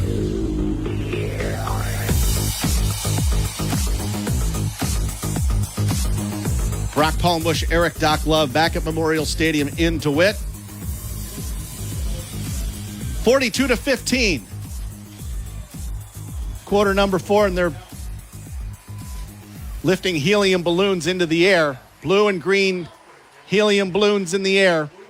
Just to the east of us in the stadium, east of the stadium, to honor the victims of the recent tragedy that affected 2 Mason High School students just in the last week.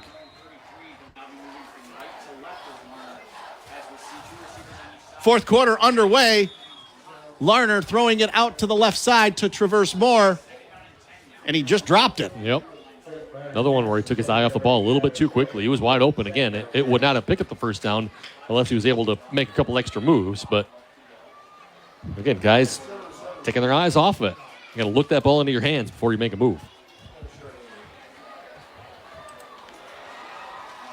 Larner dropping to throw. Throws it deep. He's got a man out there, overthrown. Just overthrew his wide receiver, number 11, Jaden Bender. And it's going to be 4th down and 10. 11:49 to go in the game. 4th and 10 from their own 33.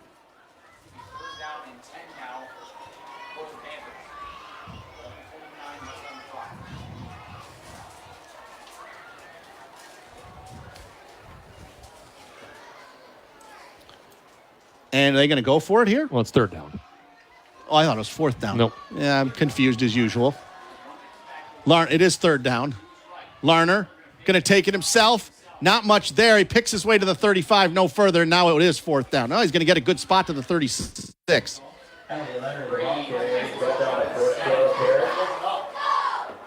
Thought maybe he was looking for the pop pass, but there was nobody to pass the ball to. The old Tim Tebow jump pass. Or the pop pass, as you call it. Some of your coaches call it that sometimes. Down to 11:23. DeWitt now taking their time. Looks like now that the fourth quarter has started, DeWitt's kind of resigned. A little bit. They're still contemplating going for it here on 4th down. I think they will. And they are going to go for it. You know what? At this point. Might as well. Yeah. 4th down and 7. 11 minutes to go in regulation. Larner dropping to throw out of the gun. Throws over the middle. Caught at midfield. That's going to be a first down. That's Abram Larner. Officials coming together. Yeah, first down right at midfield.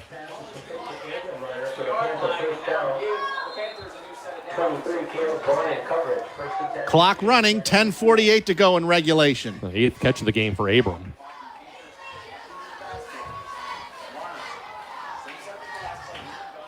Elliott Larner dropping to throw out of the gun again. Throwing it deep. He's got a man out there. It hit number 14 for Mason, who was out there in coverage. Devlin King, a junior, looked like it hit him in the helmet. Yep. Intended target was number 2, Jensen Ridley. Yep. You got to give credit to King. He did not make contact out there. He wasn't really face guarding, but at the last moment, he just kind of threw his hands up trying to defend the pass. He did a great job of it, too. Yep, did a good job. 2nd down and 10 from midfield. 10:33 left in regulation. He didn't panic. A lot of guys will panic. Oh, the ball's coming, I better do something. No, just put your hands up. Something good will usually happen. Would have been better maybe if he turned his head towards the ball. Well, could have been called for pass interference. But he didn't make contact, so there was no reason to. Larner dropping to throw out of the gun again. Throws it out to the left. That's Abram Larner. Gets into Mason territory. 46, 45, 42, 41. It's going to be, Mason says they have the ball. Let's wait and see what the officials say. I think they're going to say he was down. Yeah. It will be a 9-yard gain. And it's going to be 3rd down and 1. 10:05 to go. Power formation. Larner taking it inside the 40, first down. That play just designed to get 3 or 4 yards. That's exactly what he did. He got 4. 10:01 to go. Clock stopped right now on first downs. Now it's running. Under 10 minutes to go.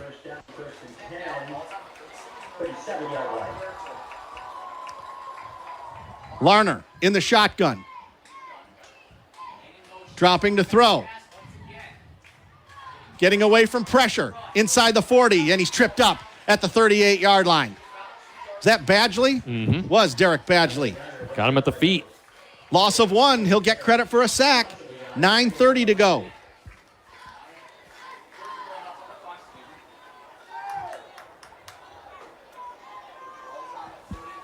Good coverage, again, from the Bulldogs secondary. Looks like DeWitt is starting to sub some backups into the game a little bit. 9:13 to go. Larner. Nope, inside handoff. That's a snap to number 24. Reese Baker. And he handed off to Abram Larner. Yep. Inside the 35. It's going to be 3rd down. 8:54 and counting. Ball at the 32-yard line. It's going to be 3rd down and about 5.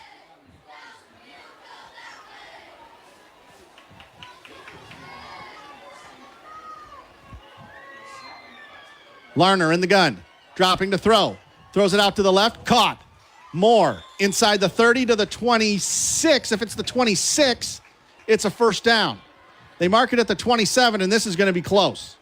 Be just shy.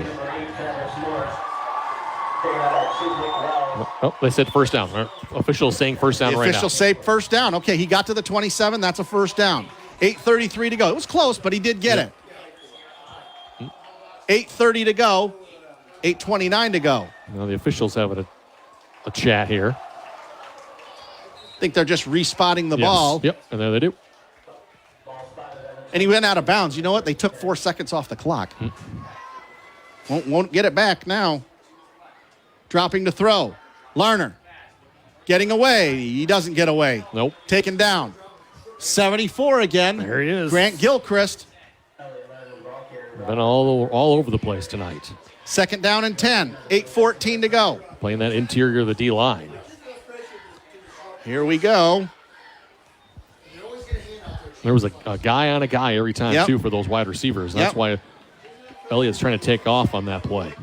Larner in the shotgun again. Fake handoff, going to take it himself. to the 26. There's nothing there. Guess who again? Grant Gilchrist. Yep. He's played a terrific second half. I mean, he's been really good all game, but he's been really good in the second half. It's a 20th carry of the game. Outstanding here in the second half. The 20th carry of the game for Elliott Lerner, by the way. 3rd down and 9, 7:35 to go. He had 27 carries last week, but he had way more yards last week.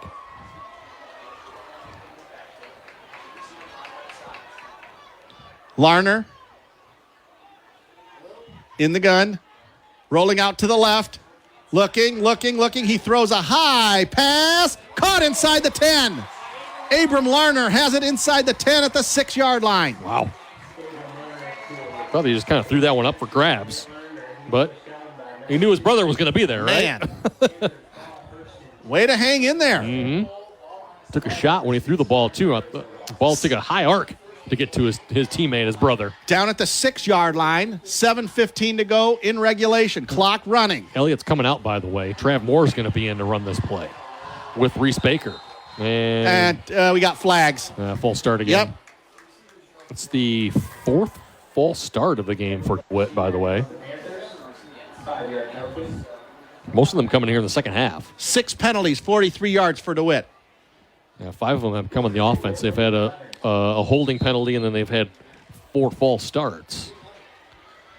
Clock running, 7 minutes to go in regulation. Yeah, Elliott out again. Trav Moore stays in.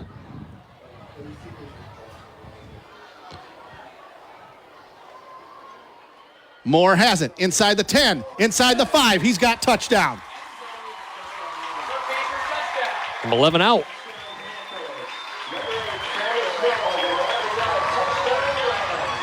How far out? 11. 11-yard touchdown, his second touchdown of the game. It's 42-21.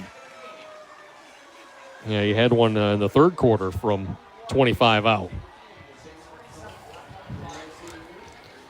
DeWitt trying to get back into it, but might run out of time, Brock. They're going to go for 2 again. Elliott Larner is back out at QB, by the way. Yep, lining up for 2. Dropping to throw. Larner throws it out to the left. Caught. 2 points good. Abram Larner.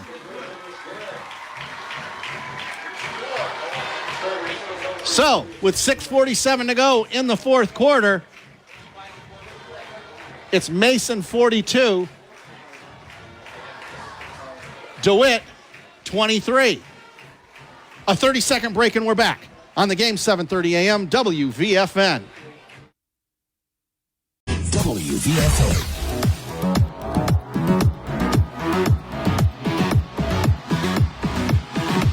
Brock Palmbush, Eric Doc Love, Memorial Stadium in DeWitt. 6:47 to go in regulation. Mason leading DeWitt 42-23. After a Traverse Moore 11-yard touchdown run. His second touchdown here in the second half. Now Mason's got 10 guys up on the near the line of scrimmage. They're expecting an onside kick, and frankly, I am too. Mm-hmm. Here it is, onside kick, taken by Tyler Baker. He just fielded it like a ground ball. He caught it, fell on the ground immediately. So Mason will take over at their own 49-yard line. So now Mason will probably try to grind this clock down with half the quarter to go. Just get a few first downs. Mm-hmm. You don't have to score here. DeWitt can only stop the clock 2 more times.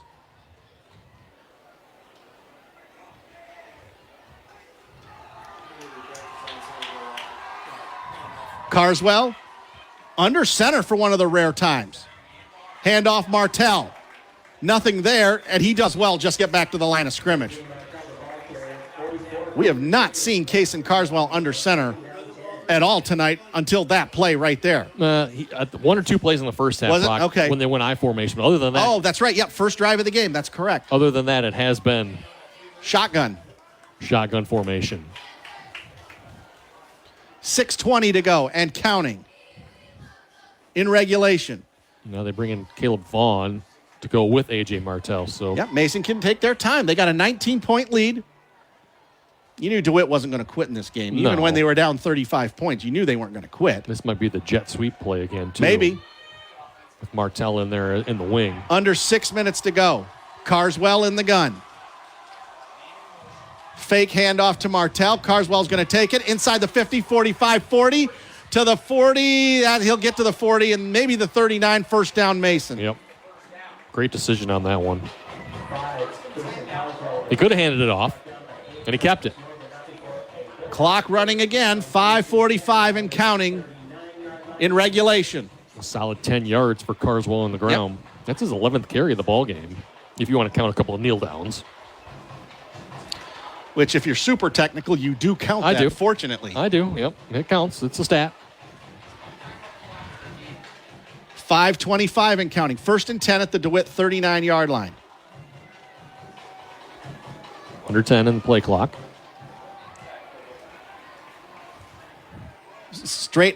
A direct snap to Martell. Gets to the 36, the 35, pushed out of bounds at the 35. Again, he does well just to get 4 yards. He didn't want to get out of bounds, but he had no choice. Nope. So the clock will stop with 5:08. He was trying to get down in bounds and let the clock run.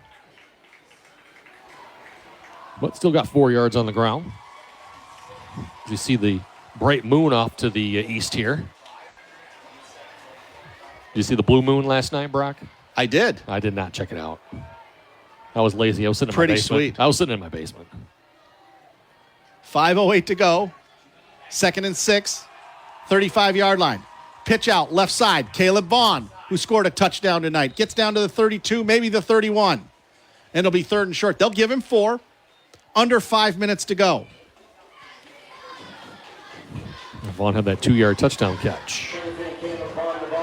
Been a nice change of pace back. Solid backup to A.J. Martell. They're only going to give him 3. Man, a bad spot there. 32-yard line. It'll be 3rd and short. 4:38, 4:37 and counting. DeWitt trying to come back, but they're just going to run out of time, I think, Brock. Mason chewing up a lot here. They are. Mason now trying to get themselves lined up. They're under 10 seconds on the play clock. Some miscommunication. Guys are not lined up properly. May have to call another timeout. They do have 1 timeout left. 5, 4. They use it. Yeah, they're going to use it right here. They're out of timeouts now. 4:17 to go in regulation. Mason up 42-23. One thing you don't want as a Mason player, turn the ball over. No. You don't want to turn the ball over and give the ball to DeWitt. And you don't want a situation here where guys don't know what they're doing, and then that causes a turnover or something like that. So, Dowding Industries' presentation of high school football is brought to you in part by Benedict Auto Body, the Body Doctor, by Kitzmiller RV, the key to quality RVs, by Keen's Variety Store in Mason. Great gifts for the entire family all year long, and especially Christmas time.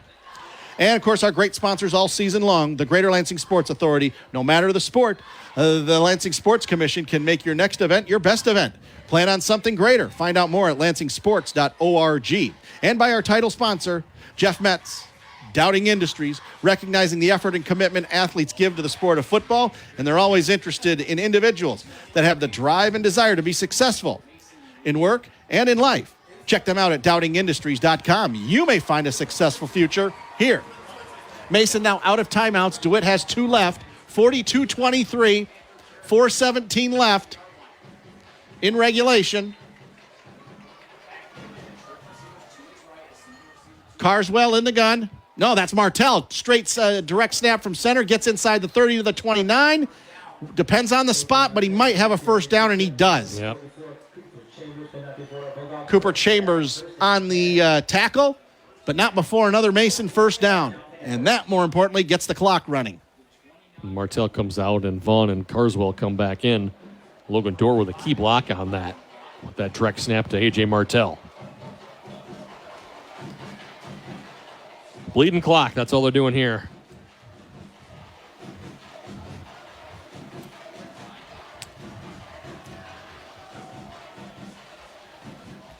.345 to go.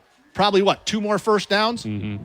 Carswell under center. I formation behind him. Handoff. Vaughn behind the line of scrimmage, taken down at the 40. DeWitt's going to take a timeout. They'll have 1 left. 3:29 to go. Playing until and coaching until the end. Mm-hmm. That is their second timeout. How about this? Sexton 48, Lansing Catholic 20. That's a shocking. Not that Sexton's going to win, because it looks like they're going to win. That is a shocking score. They poured it on late second, early third. Maybe this Sexton team's going to be better than people think. Yeah. Leslie 33, Stockbridge 14, 5:15 left in the fourth. Leslie looking to go to 2-0 on the season. First year in the Cascade Conference, a former GLAC school. Charlotte 39, Lakewood 8. That is a final. Charlotte 2-0 on the season. Yep. We may see them down the road again. Cutler Brandt had a terrific game last week. 2 minutes left in the game. Fowlerville 26, Bullock Creek 26. Wow. Fowlerville got blown out last week. Mm-hmm. Final, Grand Ledge 56, Lakeview 28. Grand Ledge 2-0 on the season. We may see them next week when they visit Holt in the big rivalry game. Final in the CMAC, PW 21, Bath nothing. So a low-scoring game. Second down and 11.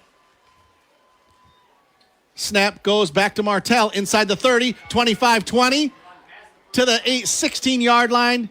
First down. And then he falls down. That's the key. Inbounds. So they'll stop the clock momentarily. Now they'll run it. Mm-hmm. Probably dock one more first down, and this will be it. Yep. 3:19 and counting. 20th carry of the game for Martell. He's well over 100 yards now. He was 7 carries ago. Now back to the traditional I with Caleb Vaughn in the backfield. Martell is out there on the left, I believe. I formation behind Carswell. They hand off to Logan Dorr. First carry of the game. He gets down to the 14-yard line.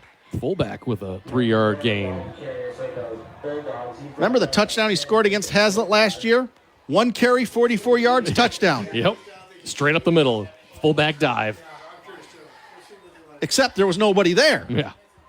Absolutely perfectly blocked that particular play, and it put the game away. Mm-hmm. We're down under 2.5 minutes, 2:25 to go in regulation. Looks like Mason's going to win this one. They're just taking their time. 2:15 and counting. I formation again. Carswell under center. Martell, tail of the I. Pitch out to Martell.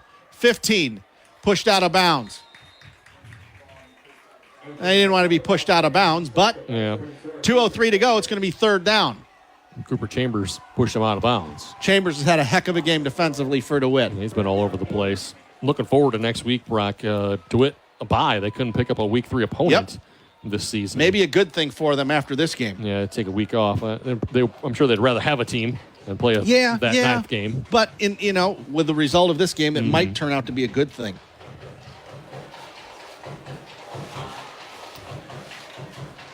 .203 left in regulation. 3:08 or third and 8 rather. 42-23 Mason over DeWitt. Carswell. Handoff. Is that Martell? I think it is. Down to the 11-yard line. And now DeWitt's going to take their last time out.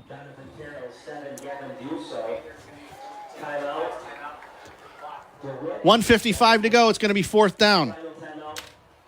You know what? If I'm Mason, I try a field goal here. Under normal circumstances, you wouldn't do it. But you know what? You never know when you might need a field goal to win a game, to get points. And, Colin Winters isn't out there. Yeah, like he has been true. in the past. So Tyler Baker, unless you're trying to test out what Tyler Baker can True. do. It would be, they're at the 12-yard line. It'd be a 29 or a 30-yard field goal, so certainly makeable. Mm-hmm.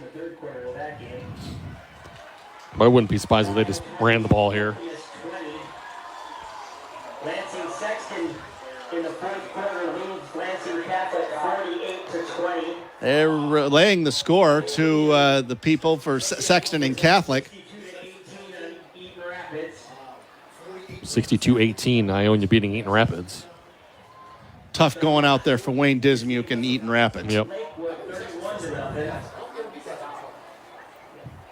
Final from St. John's, Hamilton 36, St. John's 29. St. John's falling to Hamilton 36-29. St. John's falls to 1-1.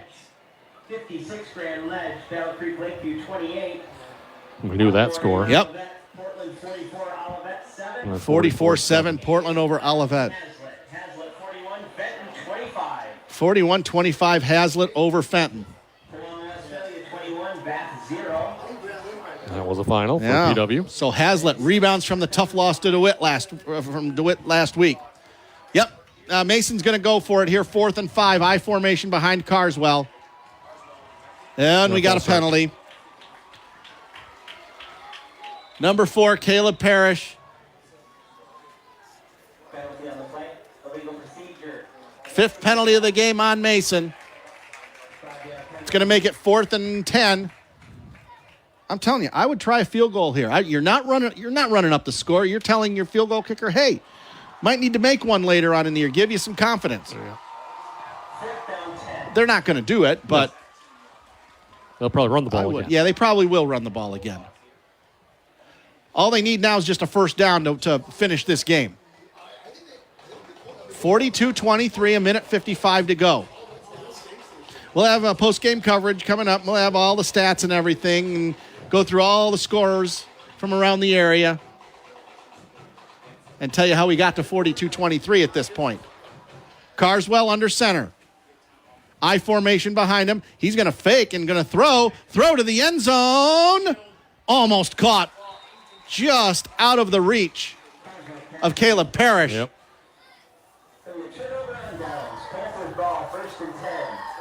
And now DeWitt gets the ball on downs. At their own 17, a minute 49 to go. First turnover on downs of the game for Mason. You can't fault him for doing that. At this point, it doesn't really matter. It's academic, but...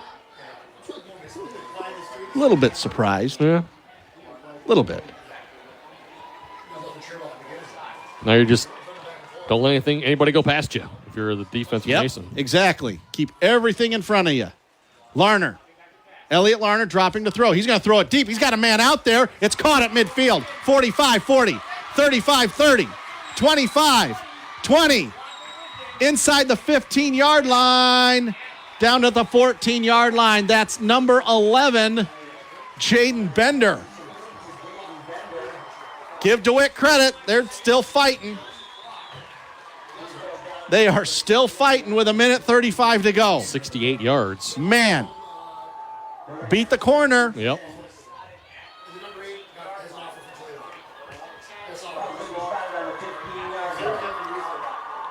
DeWitt not giving up. Got out of bounds, too. And he did get out of bounds, so they did stop the clock with a minute 35 to go.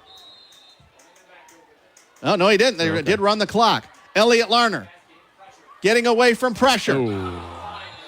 Falls down. Falls down. Turf Monster got him at the 20-yard line. Yep. Clock running, a minute 20 to go. No timeouts.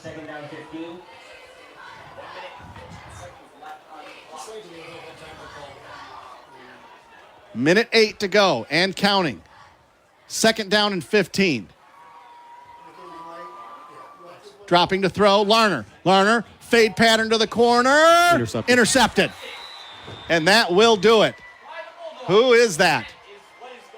I can't see. Let me get my binoculars out. Is that Reese? Nope. Cole Reese, number 9. You're right. 4th turnover of the game on DeWitt, and that will put this one away. Comes out to the 20-yard line, 56.8 seconds to go, and Mason's going to win it. 42-23.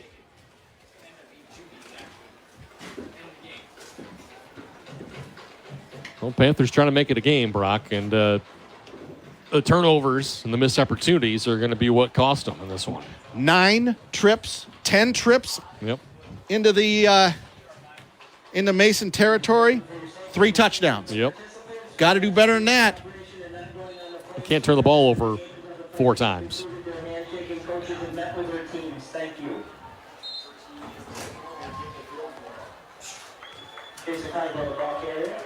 They're going to need one more kneel down to finish this one up. Mason goes to 2-0 on the season. DeWitt falls to 1-1. down under 35 seconds. Mason is at Fowlerville next week. And there's the second knee, and that will do it. Under 30 seconds to go. Mason wins it, 42-23. We will take a timeout here. Both teams are now lining up to shake hands. Officials getting off the field. Clock still running down to 12, down to 10. Heck of a performance by Mason tonight. Yep. They weren't absolutely perfect tonight, but they were really, really good. A.J. Martell, Kaysen Carswell, Caleb Vaughn, Grant Gilchrist defensively was terrific. And they scored in many different ways. They did. They absolutely did. And we'll recap it all coming up in the postgame show.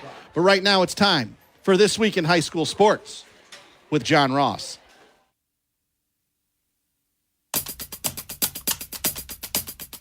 A change allows for Michigan schools to play teams from around the country, and the MHSAA record book sees more names and new marks added. I'm John Ross, and this is This Week in High School Sports, powered by Michigan Student Aid. The list of teams Michigan schools are now allowed to play against has grown tremendously. With a rule change adopted by the MHSAA's Representative Council, Michigan schools can now play against any school in the country, provided opponents are members in good standing of their state association, and the game is played either in Michigan or in a border state. Previously, schools could only play schools from border states, but now they can play anyone as long as that game is within the border state. This change to the competition rule will keep our kids on equal footing with what's allowed in other Big Ten states. The time has come for our kids to be able to play schools from around the country, but it needs to be in Michigan or a border state in keeping the right perspective. That was Mark Ewell, the executive director of the MHSAA. One example of this policy change happens this week. In football, Cass Tech is playing Montvale St. Joseph, a team from New Jersey. And that game is being played at Youngstown State University in Ohio, a border state. And we expect to see more games like this as the volleyball season ramps up and then into winter with both basketball and wrestling. It's time for Game Balls, when we highlight a trio of standout performances from the last week. First, Jacob Stone scored twice for Fraser in a 2-1 win over Rochester. The 2 goals make him the school's all-time leading scorer on the soccer field. Jacob now has 42 career goals. Alex Thole of East Grand Rapids was the fastest at the 2023 Under the Lights cross-country invite. He turned in a time of 15 minutes, 40 seconds, which is a personal record. And Belleville's Bryce Underwood, who started the football season off with a bang. He threw the game-winning touchdown with 7 seconds left in a 35-28 win over River Rouge at the Zenith Prep Kickoff Classic. For high school seniors, the matchup of the year isn't on the field. It's actually online. That's right. When you fill out the FAFSA, the free application for federal student aid, you could also be eligible for thousands of dollars in additional money from the Michigan Achievement Scholarship. Yep, nearly 80% of students who fill out the FAFSA may be eligible. Now that's a matchup we can all root for. Get started today at michigan.gov/achievement. The Michigan Achievement Scholarship. It's a game changer.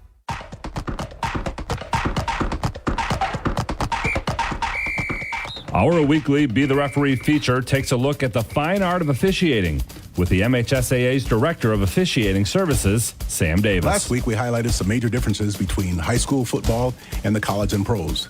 This week, how about some of the things that are similar? New as of last year is the addition of a tackle box when judging intentional grounding. In high school, like college and pros, the quarterback must be outside the tackle box and throw it past the line of scrimmage for it to not be intentional grounding. Horse collar tackles are penalties at all 3 levels of play. The ball carrier must be pulled down backwards or to one side for there to be a foul. But if there is, it's 15 yards. And a receiver in high school level needs to have a body part down in bounds, the same as in college. But the NFL requires 2 feet in for a catch. Thanks, Sam. Now more than ever, we need officials. If you're interested, go to the MHSAA website now to register. For each sport the MHSAA sponsors, there is an online record book. At the end of each season, Communications Director Jeff Kimmerly updates every sport. Recently, updates from 11-player football were entered, including Ottawa Lake Whiteford putting up the 15th most points in a season with 664 total points last year. West Bloomfield's Samaj Morgan goes in for returning an interception 100 yards for a touchdown. That ties the all-time record for the longest INT return. And Muskegon's Mackay Guy ran for 6 touchdowns in a playoff win over DeWitt last year. Only 15 players in the MHSAA's history have run for more in a single game. And Guy returns for another season and more opportunities to improve on that. To see the complete list of individual, team, championship game, and coaching records for 11-player and 8-player football, go to MHSAA.com and click Football. You've been listening to This Week in High School Sports, powered by Michigan Student Aid, a production of the MHSAA Network. Thanks for joining us. I'm John Ross. We'll see you next week. The Game, 7:30 a.m. Brock Palmbush, Eric Doc Love, back with you from Memorial Stadium in DeWitt. Mason beats DeWitt tonight 42-23 to move to 2-0 on the season. DeWitt falls to 1-1. All right, let's take a look at the scoring summary in this game. Mason received the opening kickoff, took it right down the field and scored in just over 4 minutes of play. 7-0 Mason, as the extra point was good after a Casey Carswell 11-yard touchdown. Mason then stopped DeWitt on 4th down. And then Mason forced DeWitt to punt. And then on the ensuing punt, A.J. Martell, 93-yard punt return for a touchdown. The extra point, they went for 2. It was a bad snap from center, and then they tried to throw for 2 points. It was no good. 13-0 Mason, 5:28 to go in the first quarter. Then Mason stopped DeWitt on 4th down, and Carswell threw to Tyler Baker for 37 yards. Extra point was good. 3:35 to go in the first, 20-0 Mason. That was the score at the end of the first quarter of play. Mason poured it on some more. A.J. Martell finishing off a drive with a 3-yard touchdown. Extra point by Tyler Baker, good. 8:45 to go in the second, 27-0 Mason. Then Casey Carswell threw his second touchdown pass of the game. This one on a throwback screen to Caleb Vaughn, 2-yard touchdown. Extra point was good, and at 3:45 to go in the second quarter, it was 35-0 Mason. DeWitt, though, came back. Elliot Larner threw to Abram Larner, a 9-yard touchdown right before the half. Extra point was good, and it was 35-7 Mason. DeWitt had another chance to score in the second quarter, but Elliot Larner threw an interception right before the half that would have made it 35-14. So it was 35-7 at the half, and A.J. Martell ran his third touchdown of the game, second rushing, 37 yards, extra point good after stopping DeWitt on 4th down. 7:08 to go in the third. It was 42-7 Mason. DeWitt came back. Travers Moore, a 25-yard touchdown run, 2-point good. At the 5:56 mark, it was 42-15. And then Moore scored again halfway through the fourth quarter. 11-yard touchdown run. The 2-pointer was good, and it was 42-23. But Mason was able to hang on and win it. 42-23. They're 2-0 on the season. Let's take a look at the penalties here.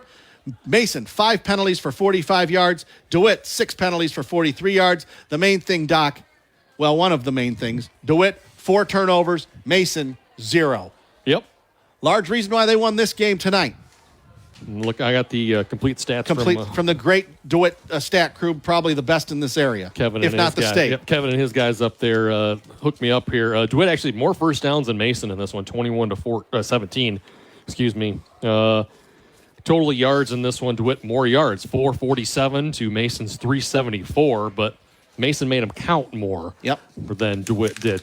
Missed opportunities and 4 turnovers, all coming from Elliot Lerner, the quarterback, 3 interceptions and a fumble. 10 trips into Mason territory, 3 scores. Yep. And that'll do it for you right there. Yeah.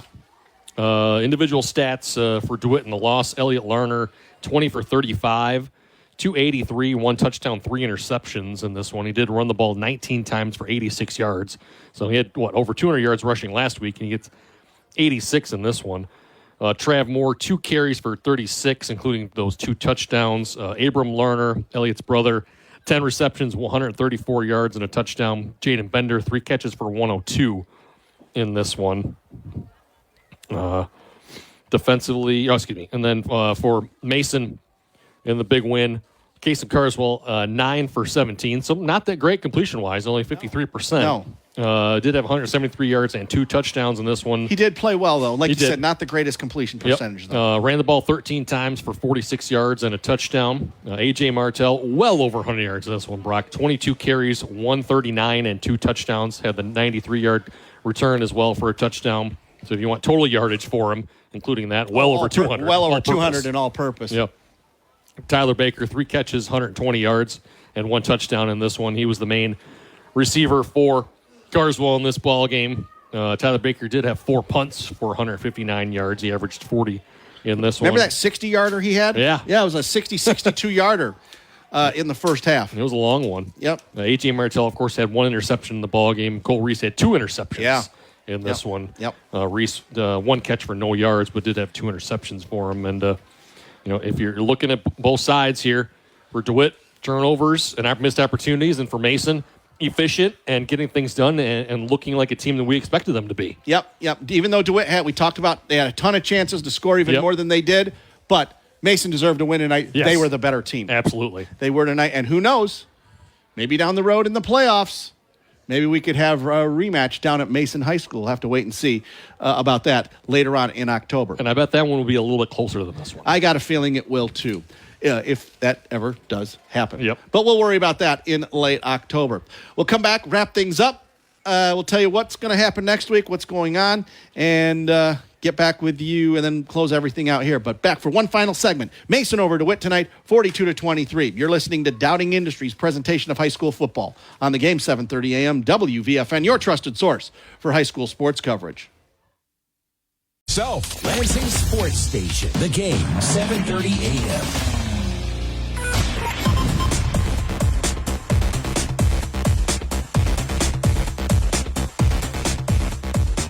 Back one final time at DeWitt High School. Mason wins it over DeWitt tonight, 42-23.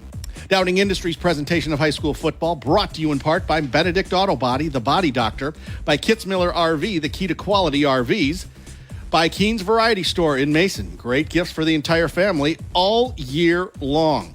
And, of course, our sponsors all season long. The Greater Lansing Sports Authority. No matter the sport, the Lansing Sports Commission can make your next event your best event. Plan on something greater. Find out more at lansingsports.org.